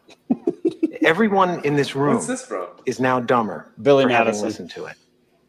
I award you no points, and may God have mercy on your soul. So that end part was from Billy Madison. Oh, I forget that. So the movie doesn't actually stand up all that well. I watched it the other day because I started watching Adam Sandler movies. Happy Gilmore, 2 thumbs up. Hang on, sorry, there we go, 2 thumbs up. Billy Madison, yeah, okay. The redeeming part about Billy Madison is that Norm Macdonald is in it, and he's freaking. I love Norm Macdonald. I'm not a huge Adam Sandler fan. I love Adam Sandler. There's some big misses for him. Most of anything in the past Most of his decade or so has been a catalog. miss. No, y'all shut your mouths. I Just think show the some respect. exceptions are the ones that are good, honestly. Yeah. Look, his uncut gems, his like go into super drama was incredible. I don't know if y'all saw Uncut Gems, but if you want an hour and a half of nothing but stress and fear, go watch Uncut Gems. It's so good. It's so good. I think there's been like 3 or 4 movies ever that I've come out of the movie exhausted from watching it. One of them was Gravity, and one of them was Uncut. One of them was Uncut Gems. Yeah, so I was just holding on to the edge of my seat, just like in Gravity. You just thought you were going to fall just up. Please make it, kind of thing. But Uncut Gravity, Gems, man, is a freaking another great movie where they don't want to deal with the effects of gravity on hair, so they just tell Sandra Bullock, cut your hair to 1 inch long. Like, no, pay attention to this. With most movies that are in space, is everyone's just got super short hair. Like women, men, doesn't matter because they just don't want to deal with it, or time back. Oh, Alden's ruining space movies for me. This is great. That's about right for Alden, though. Yeah. All right, one more clip of Kamala before we finish roasting. No. And move on to the next thing. We have to stay woke. Like everybody needs to be woke. And you can talk about if you're the wokest or woker, but just stay more woke than less woke. Yeah. You know, we have to stay Watch woke. this a few times. Like everybody needs to be woke. Not a single person is laughing except her. And you can talk about if you're the wokest or woker, but just stay more woke than less woke. Yeah. She's a psychopath, man. Dude. I hate her laugh. She was the fakest fucking. It makes me so uncomfortable when she laughs.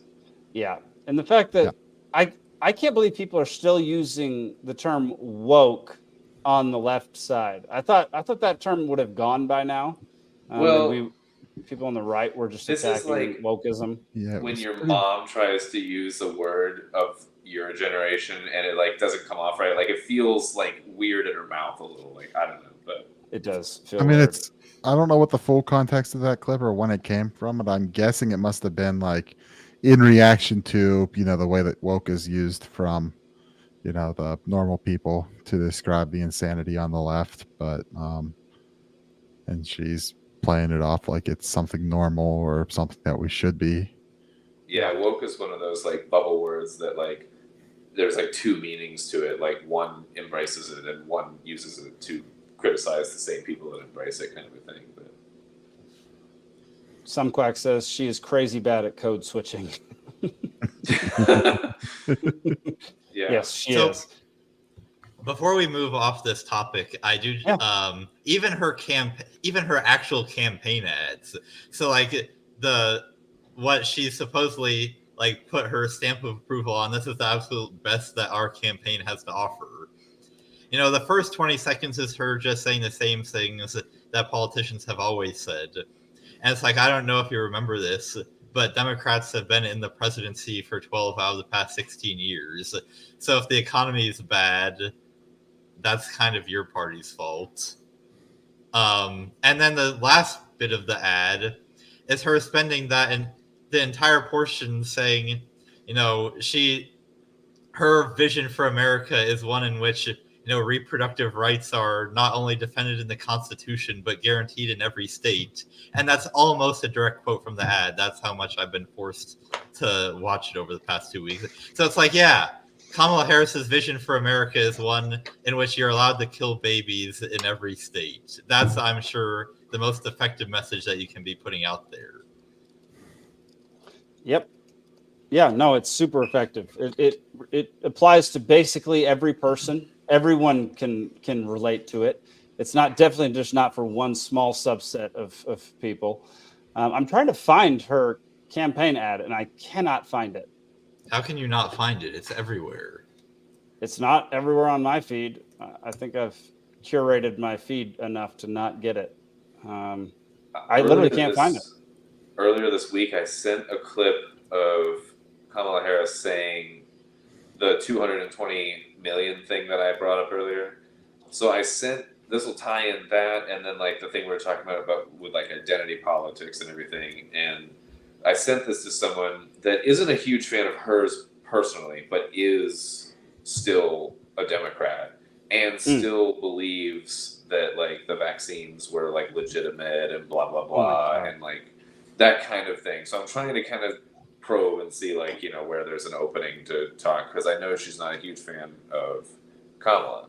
So I sent this clip of like her multiple times over and over at different venues saying, so it's not just like one word slip or whatever, that like 220 million people died in this country from COVID or something, which is one, either some fear-mongering crazy shit, or two, you're an idiot because you don't know what just populations are or whatever. So this person's response to this was, oh, maybe she meant to say the world.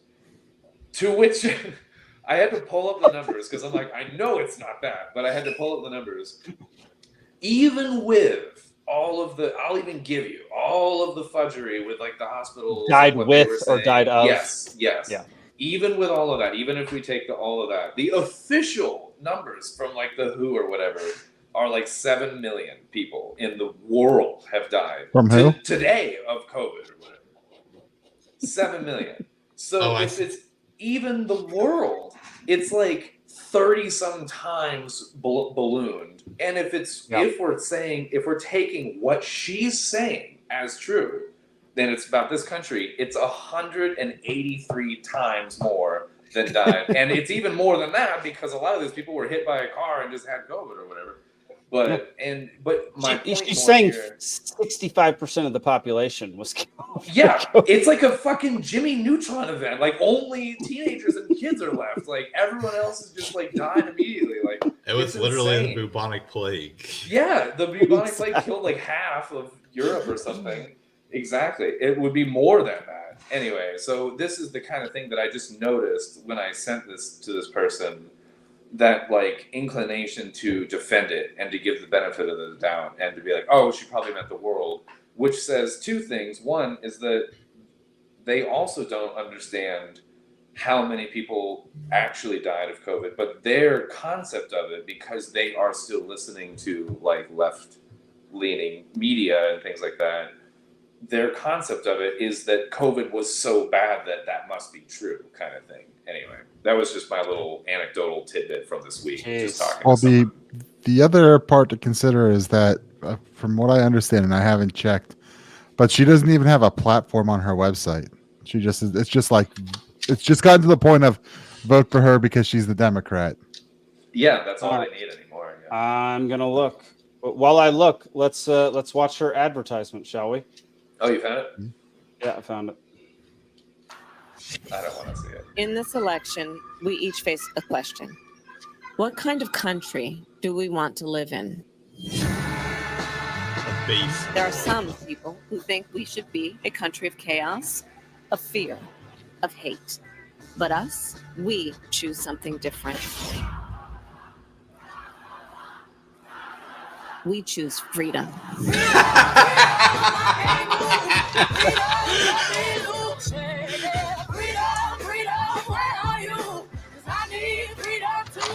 That's really The aggravating. freedom not just to get by, but get ahead. The freedom to be safe from gun violence. What does The the freedom to make get ahead decisions even about mean? your own body. We choose a future where no child lives in poverty, where we can all afford Because we're gonna healthcare, kill all of them. where no one is above the law. We believe in the promise of America, and we're ready to fight for it. Because when we fight, we win. So join us. Go to KamalaHarris.com and let's get to work. I'ma keep on running because the winner don't quit on themselves. I can't believe she's running for president. That's unbelievable. You have we need a country where you have the freedom to only do what we tell you to do. Yeah, that sounds more. So like what you she are means. correct, Nick. She has no platform on her website. None. Wow. It just says meet her, and it There's says a lot of give money options. a history. It's nothing but give money. It's give money and then meet Kamala, meet Tim Walz, and take action. I'm not sure why you would want to meet Tim Walz. But Meet okay. Kamala. Who's Tim Walz? You know- Exactly. Discover Tim Walz. Yeah. Ridiculous, man. I mean, look, I know that we all, I'm assuming the four of us expect a Trump presidency to happen again, and the entertainment that will come from that will be. I'm not sure about that. But okay, my point was a Harris presidency might be just as entertaining as a Trump presidency. In that, like, I hate my life. I'm gonna drink till my liver explodes, kind of hilarious kind of way, right? Yeah. Well, there's that, but we already do that every Thursday, so we don't have to worry about that. Like, no matter who's president, we're going to do that, Alden. Yeah, that's true. I've resigned my fate here. Yeah. But I mean, all the things like Trump knows what he's going to say and says it, and it's hilarious because most of it's stupid, but it's still hilarious because he's roasting everybody who has any contact with him who he somewhat disagrees with. Whereas Kamala has no idea what's coming out of her mouth, which makes, it's a different kind of entertainment, but it's friggin' funny. They're like on different drugs. He's like on speed or cocaine, and she's like on pills or something. Like it's just a very different vibe. That's so true. Oh my gosh.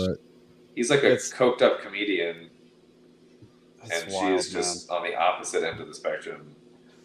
All right, we're going to go to a topic that I didn't have planned for tonight, but Shane Hazel, friend of the show, friend of most of us. Alden, have you met Shane before? I haven't met him in person. I've met him on the show.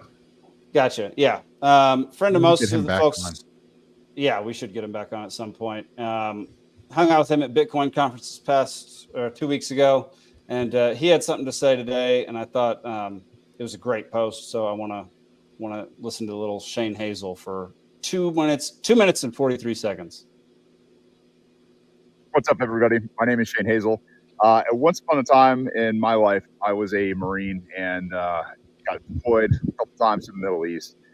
And wanted to take a second because I just saw some news flash up that Lloyd Austin, the Secretary of Defense, says that he is totally prepared to send more U.S. troops to the Middle East if they perceive a threat. This is to everybody who's in the military. If you know somebody who's in the military, you need to share this with them now. The reason we are being led to the slaughter again is because of what Israel is doing in Palestine. Now, I'm not on the Palestinian side. I am not on Israel's side. I'm not. I'm on America's side. And especially the young men and women that signed up and dedicated their lives to defending America, right? And so you need to tell them, you need to have this conversation with them. Do you know what a conscientious objector is? If you don't know what a conscientious objector is, you can figure that out. You can become one. They don't tell you about this in the military. They tell you about requesting mass, but they will never tell you about being a conscientious objector. As a conscientious objector, you may not have to fight. You will probably get discharged, other than honorable. But I will tell you right now, at this point in our history, the last thing you should be doing is being used as pawns for the Israeli government, who I can tell you never in my deployments or any other deployments that I've ever heard from anybody that I've ever served with or since or interacted with, did we ever see Israeli soldiers on the front lines with us in Iraq, in Afghanistan, or Syria.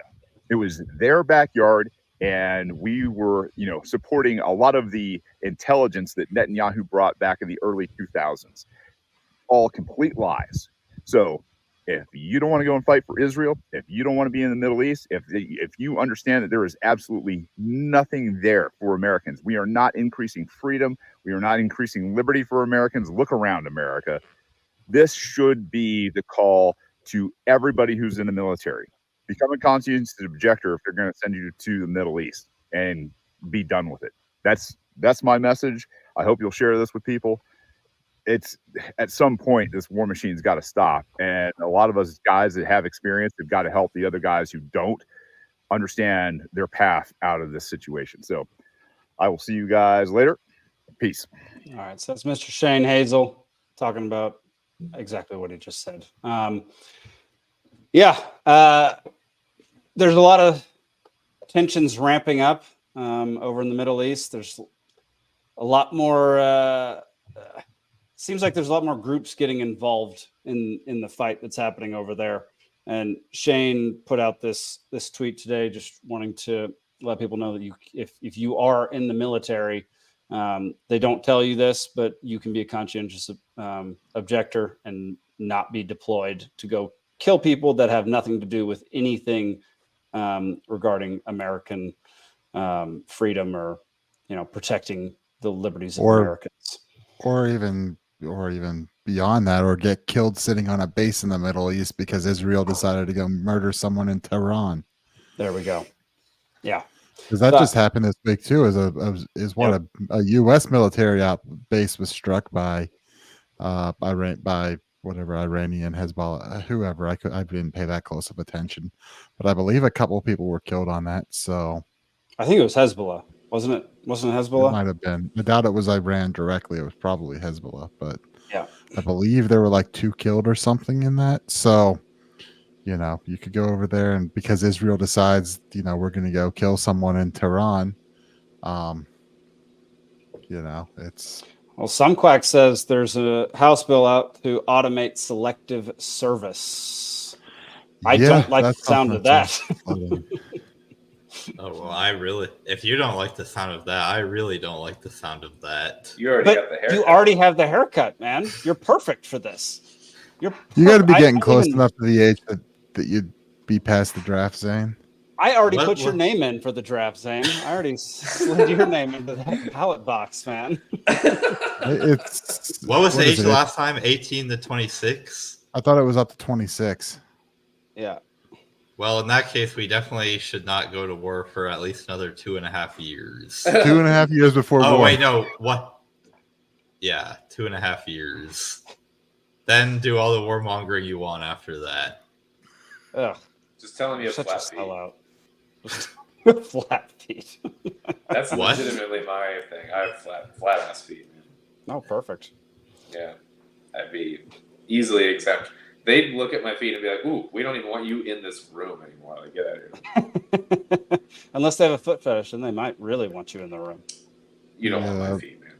But the automated, instead of forcing you to voluntarily sign up for the draft or face charges, there is that bill out there that was talked about several weeks ago to just sign you up anyway. We're just going to sign you up.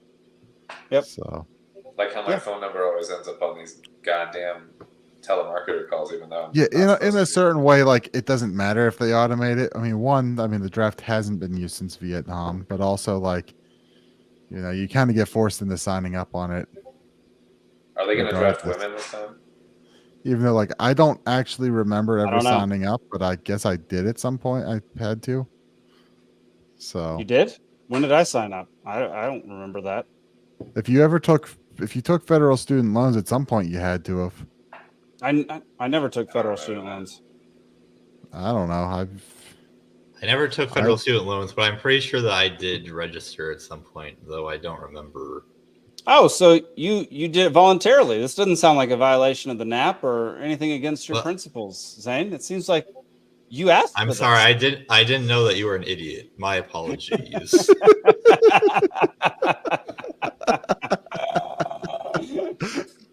That's fair. That's fair.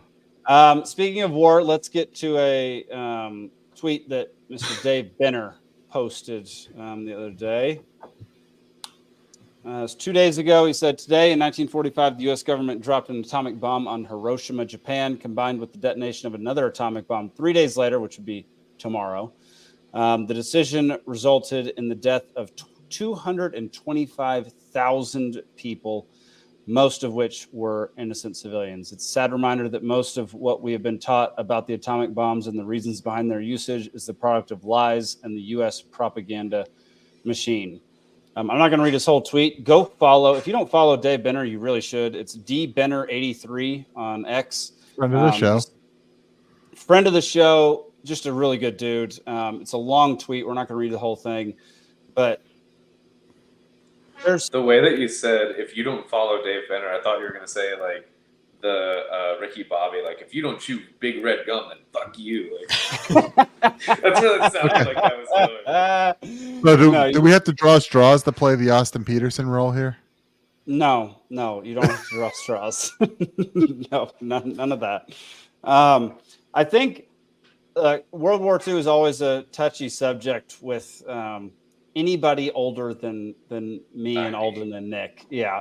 Anybody older than us, anybody in a generation above us. Yeah. And I think it's weird how murdering 225,000 mostly innocent civilians gets just brushed under the rug because it happened during a time during wartime when like Hitler was slaughtering, a specific race of people, along with a lot of other people. But was it a specific race? That's funny. I didn't know that. Yeah. No. I think the number is 6 million, but I think that's highly debatable according to a lot of people on the internet. No, we're not going to go there. I do think every now and then it's important to bring up the fact that we did, like, our government decided to murder 225,000 people all at one time, or two different days, but all two different bombs killed that many people, and then left many people scarred and, in pain for the rest of their lives. And it's almost talked about in a lot of movies and a lot of, the news reported it as though it was like a tremendous victory. And a lot of movies count it as a victory, and it's how we won the war and all this garbage. How many people died in the war up to that point collectively in World War II? Let's see. I'm curious about this just because like a lot of the angle is like, oh, well, dropping these bombs stopped the war. So it like kind of like put a halt to the killing. And it's like, yeah, well, that was a big ass halt. Like, and this is part of the propaganda, which is that, they released at some point, what the war plans were for had they not dropped the atomic bombs. Yeah. And it's all about, it's going to take multiple years and like it's going to have millions of civilian and soldier casualties if we have to invade mainland Japan. So, and I'm sure that all of that's totally exaggerated. As Dave even had in the tweet, Japan was almost was gonna surrender almost unconditionally anyway. Our government knew that they were about to unconditionally surrender, and they still did it anyway. And then if they were definitely gonna unconditionally surrender after the first one, and then Truman was like, you know what? We've got two. We may as well use them both for good measure. I already sent it over there. Let's use it. Yeah. I mean, they spent that money developing it. So, well, at that point, it was all about a show of strength at the Soviets. Yeah. That's what it was more about than anything. It was a flex, yeah. So here are the casualties. So battle deaths, 15 million. Battle wounded, 25 million. Civilian deaths, 45 million. Oh my God. So there are more civilian deaths in World War II than there were battle deaths. Battle deaths and battle wounded combined. That's crazy. Yeah. I mean, look, we didn't start World War II. We didn't help it after World War I. Like none of that. We didn't help anything. But do you think that we allowed Pearl Harbor to happen? Yes. On an intelligence level. I think it is a high possibility. Yeah. Zane, did you say yes? Yes. There's a reason why the shitty ships were still in harbor and all the good ones were out at sea. I've heard that too. Yeah. Yeah. I mean, I'm surprised that Zane I'm inclined is to on believe. my conspircy side of this one. That's cool.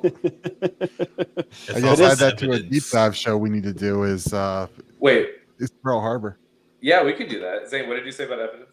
I said it's all about the evidence. Well, this is why I want to have the 9/11 talk with you, because for everything I know about Pearl Harbor, I know like 24 more times about 9/11, and I think you can't there's count the even number of more times Alden's watched Loose Change. Loose Change is good. It's part of the conversation, but I actually You've watched found it 2 Loose Change- undecillion times. I've seen it. I think I've honestly only seen it like twice. It's I should revisit it again. Like before we do the debate, I'll watch it again. They talk about some things that I don't know as much about, like with like the planes and specific numbers and stuff of like tracking down. Like they say that this particular number plane win, and then they were like that plane has been like retired for years, like things like that I don't remember offhand because it's a lot of just like specific stuff. But it's a good one. But I actually found that pretty late in my like journey through researching stuff with 9/11. But it's a good one to watch. Nice. When I was prepping for the debate back when I thought it was going to be in December of last year, I did watch a series of YouTube videos. It was a debate between the Loose Change guys and some editors from Popular Mechanics. Oh, I bet that was fun. It was very respectful on both sides. Wait, is that? No, it it absolutely wasn't. Okay, because I was like, oh man, I anticipated the opposite. Okay, gotcha. Yeah. Yeah, not from Popular Mechanics, not a mainstream publication. So, yeah. All right. We're going to get to one, maybe two more. One, maybe two more Beat Sabers. Yeah. So we lost Jake again. So I'm now hijacking the show. And we're going to talk about manhole covers. No. I'm going to kill Elon if he doesn't fix this problem. That is ridiculous. I don't think he's trying to save the astronauts. I don't care about the astronauts. Don't care about the astronauts. Did you not see that story though? No, I don't know that story. Well, you know how Boeing can't. You know how Boeing's basically putting out a bunch of turkeys. They can't fly. So they launched astronauts to the International Space Station. It was supposed to be an 8-day visit. Okay. And the Boeing Starliner, which is the first time the Boeing has carried humans, now they can't figure out how to get them back because there's thruster issues and the helium leak and all sorts of other stuff. And basically, what this 8-day thing is now a month and a half, I think. And I heard that they weren't going to come back until like next January. Until next like January or February is that they're going to end up like Boeing can't figure out how to update the software to automate the capsule to return on its own. So they said that it's non-trivial to make the capsule fly without humans in it. And then so you've got this capsule stuck to the space station. They're saying, yeah, we might have to send up one of Elon's rockets, the Crew Dragons, on the next launch in November or something. How does Boeing stock not tank? I don't understand this. They've gotten nothing but bad press for the last 6 months, and their stock is normal. How is this possible? Well, it's all about the projections of future cash flows. Yeah, that's fair. Yeah. Zane, that was always the funny part because for a while, at one point, Scott Horton was talking about it, and at like one point in Boeing, my understanding was they never let the guys on the military contracting side transfer over to the civilian side of Boeing because you know how military development programs go, cost overruns and blah blah blah. And then they started letting people do that and now you've got the civilian side acting like they're a military contractor. Some quack says they're going to eat each other.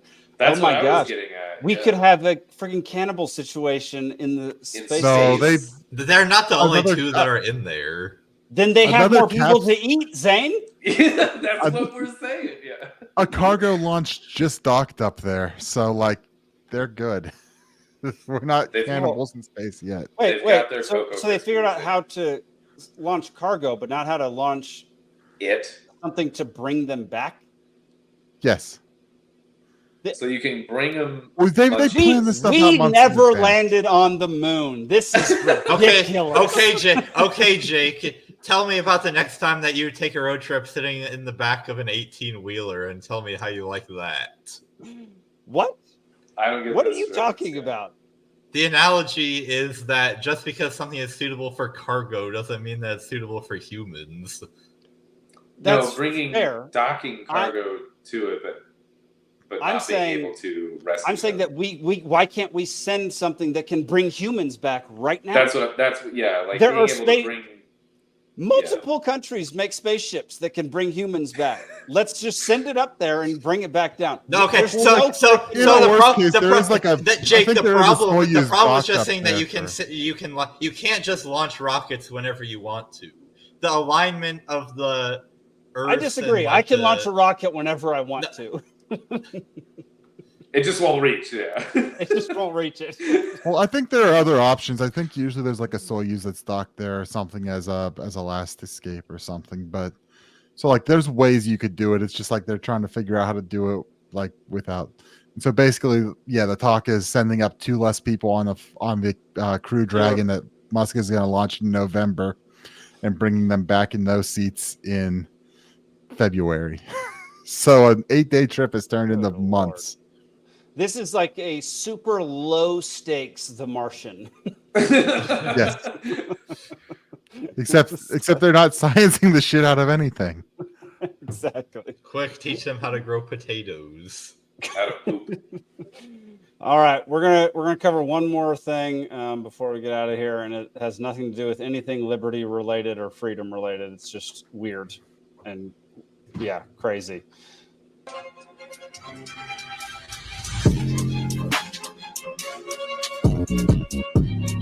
am I looking at? Pancaking. Oh, this is the earthquake coffin? This is the earthquake bed.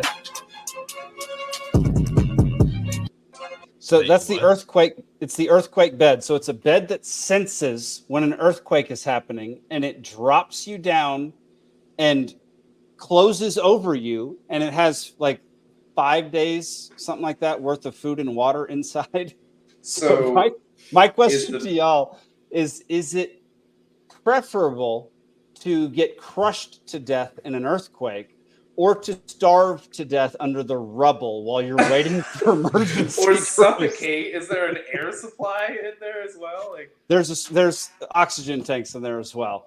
Okay.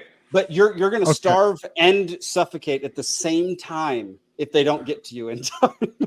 Well, if which capsule do you prefer, Jake? Do you prefer this capsule or the automated assisted suicide capsule from the other week? I prefer this capsule. Yeah, because you can get high on oxygen in this one. You just open them all up at once, like there we go. And no, also, I just thought you have to sleep on. It was like a 1.5 foot wide bed area. Like you have to sleep just right there. No, because the edges go up, so it would drop you in no matter what. So I sleep like half hanging off the bed, so I feel like it would just flip me off, and I would just die. And all my food and oxygen. It would just flip you in, but chop off your arm. Oh, perfect. Yeah. So right. Yeah. Do they have bleed like to death in there? Now I need something to cauterize my wounds inside mine. Like they probably have that too. It would be pretty inconvenient if like a minor earthquake set it off. And so nothing happened, but you just got trapped in the box. It's just a 3.5, but you're stuck in there. Does it have an emergency beacon when it's activated, so like they know, hey, there's someone I do here? think it has emergency beacon, but y'all, like if you're in an apartment complex, if like, let's say you open an apartment complex in Nepal where they get earthquakes like this, and every bed, like every room has one of these beds. If that collapses, there's no way they're getting to all the beds before somebody suffocates and dies. Also, like, if you don't have that on the first floor. Yeah. How sensitive is this? Like, is it like a jostling will set it off? Because like I might set that thing off just having a good Saturday night. You know what I mean? And like I don't want to end up in there with my girlfriend unnecessarily. It's not a good time. So yeah, or just I thought that was a strange product. Yeah. Not something that I'd want. I think I'd rather be crushed to death than spend a few days in that container. Yeah. That just I'll take my chances. Yeah, that makes me tense just thinking about that. Also, do you have the money to spend on that bed? Reinforce your walls. Or just move. Just move. Or move. Just yeah, move how much somewhere does this where bed there are cost? Thousands of dollars, man. Like, lots of money. Yeah. No, reinforce the center room. Yeah. That's it. All right, y'all. Man, we're at 2 hours and 1 minute. That's wild. I gotta pee. Well, you can't pee just yet unless you want to do it on camera. Wait for the show to end, Alden. Oh no, I'm y'all, make sure you grab your tickets to the Great Create. I know that Grumpy Gnome in the comments, I believe, is going to be there. He also just got a delivery from White Oak Pastures, which is Will Harris's organization, and he will be there giving the keynote speech. Highly recommend. It's going to be a blast. We're going to show Smart Cities documentary that Elizabeth Melton made, and we're going to show God Bless Bitcoin.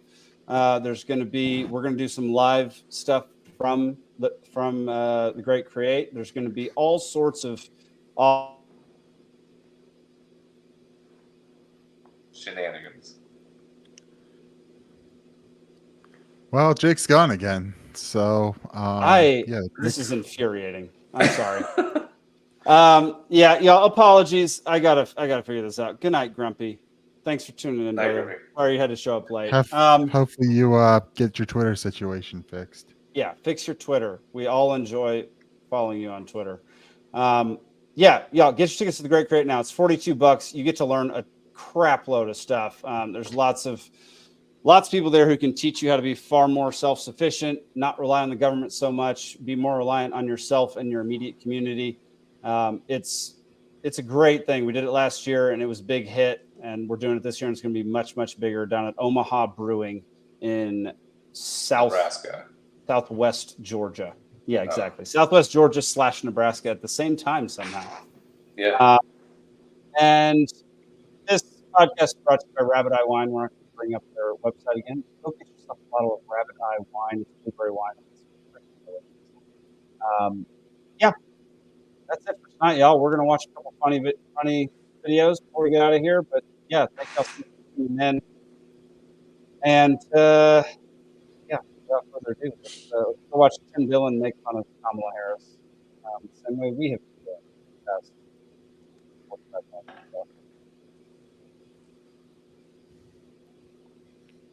Everybody to watch them. She's not saying anything. It seems like she is, but she's not. I think it's very important, as you have heard from so many incredible leaders, for us at every moment in time, and certainly this one, like she's drunk. It does the moment in time in which we exist and are present, and to be able to contextualize it, to understand and where this is we at an exist abortion rally in the history and in the moment as it relates not only to the past says but the reproductive. future. So I can only have you see today. She just doesn't say anything of substance ever. And there are politicians who do. It's not good substance, but it's still at least substance. It's substantial. Yeah. Yeah. It's very, very weird. All right. So just this kid cracked me up. I have about 200. I have pedestal fans. This is a Holmes pedestal fan. And the reason I bought it, these blades, table fans. This is a Fanimation Urban Jet. It kind of looks like the fans from a 1950s Cadillac. Tower fans. Tower fans are slim, so they can fit in tight spaces, yet they move a lot of air. I imagine Box fan. I imagine this would have been Zane if his life had taken a slightly different turn. So let's just keep watching. This is a beautiful treasury, a perfect example of a box fan treated well. It's got a very great sound. Listen to it on low. It sounds like Dewey from Malcolm in the Middle. It's beautiful. It's like a bird humming. Hasek fans. A Hasek fan, at first think, oh, that's just a footstool. Well, actually, as you can see when I lift it up, there's a fan, motor, and blade. Well, I always had a rule about not collecting ceiling fans. This is a 1980 Hunter original. This is a Hunter model 22450. This is a portable ceiling fan. Notice how it twists like that? My first thought was, when will it stop? I have about 200. First thought was, when will it stop? I've never heard of somebody collecting fans. When I saw this at first, I saw Boy Addicted to Fans. I thought it was going to be a sad story about OnlyFans. But yeah, it's that's what my fans, it's just thought fans. was too. How wholesome. This is so much more wholesome, so much better. Did you see the comment? The comment. Instead the of disappointment wholesome. he must have had when he went on OnlyFans and didn't see a single fan. Yes. Oh, that's man. so good. All right, this is a really quick one. Oh, these comments, not our comments, but right here. I didn't even read them. So this guy wins at remote work. It's a guy who's set up his workstation Nice. in the ocean. It's like a tidal pool. In a tidal pool. He literally has his laptop on a rock and he's hanging out on his cell phone. The dude has to be like 55 Yes. years old. Oh yeah, That's- he's living his best life. Okay. It kind of looks like what Alden will look like when he's 55 years old. So, I mean, I can't argue with that yet. all right. Here. Somebody invented a self-driving cooler robot. Yes. It follows him as he runs. This is the remains of my attempt at an autonomous off-road cooler. Now, this episode was inspired by one of our producers, Runner. He wanted a device that would follow him around with snacks and drinks over whatever terrain he chose to run. This is an adaptation of an RC crawler. And on the front here, we've got a live video feed, we've got GPS, and we've got a whole lot of other mechanical bits and bobs that have to work together to make this thing work. Now, I found out this was a very difficult project. Worth it. What was that? What happened there? This is the remains Dude, that's so funny. Come on. That's great. I see at 1 out of every 11 frames. So The one frame we saw was the cooler in midair, and then the next frame was it exploding on the ground. Yeah, God damn it. Is it really that bad from your Oh, end? it's so It's bad. that bad. Okay. It's really bad. Well, that freaking sucks. Yeah. It's been that way It's the whole hot. night. Oh yeah, everything you've been playing has been. Y'all gotta tell me these things because then I can give them to Zane so he can share them with better internet. This is why we need our real producer here. Well, his internet sucks too. Anyway. All right. Well, whatever. We're gonna see. The concept is cool. This is annoying. Whatever. Enjoy this sheep knocking this guy into the friggin' lake. I can still probably get the humor in this because Yep, the frames still tell a story here. It's really a flip book. It's a flip, but yeah, it's actually worse than a flip book. Y'all gotta tell me these things because I can't see that. It looks fine from my end. So I have no it's idea. not fine. Well, it's very much not. Okay. Well, okay. For the audience out there, tonight's episode sucks. Just stop watching now. Go do your thing. Apologies. I had no idea. My cohorts on the show suck at telling me things. We thought we knew that it was bad. How would We I know thought it was bad on your end too. My end is perfect. You've all the done nothing time. but complain the entire show. We all thought you already knew. Yeah, I No, assumed you do. When I pause, I can tell. Other than that, I can't tell anything. Okay, good to know. Yeah. So, all right, final one. I hope you can at least get the audio because the audio is the best part. Audio's been pretty good. We've been good all right with audio. This is a coach talking to his little league baseball team. Okay. Our goals are to hit dingers. Everybody better have their eyes on me. Eyes on me, Rylan. Hit dingers. Disgrace the pitcher's family. Make the other families of the players cry and stomp their butt into the ground. Does everyone understand that? There's two types of people in this world. There's winners and there's losers. And just so that we're clear, every time we step on this field, our goal is to be a winner. And if your dad has said, oh, it doesn't matter whether you win or lose, just as long as you have fun, well, I hate to say it, your dad's a loser.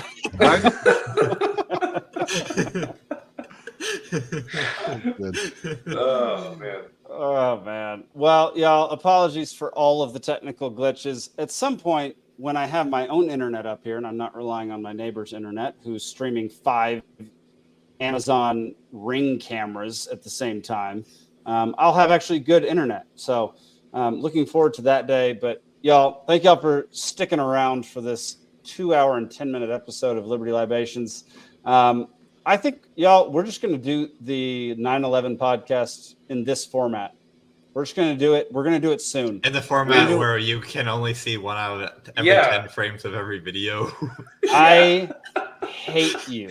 There's a plane and then an explosion. Plane, explosion. Oh, wait, no, that is actually what the Pentagon gave us already for that footage. It'll be perfect. Our 100th episode, this is what we're doing. Our 100th episode is going to be the 9/11 episode. That's what it's going to do. I thought our 911th episode should maybe be the 9/11 episode. We should tune back. We should redo it then, because there'll be new information out in 16 years when we get to that point. We'll be talking about the next false flag event then. There we go. All right, y'all. Thank y'all so much for tuning in this week. Really appreciate it. Tune into Wrexham Texan on Sundays and Free Georgia Podcast on Mondays. We'll see you next week.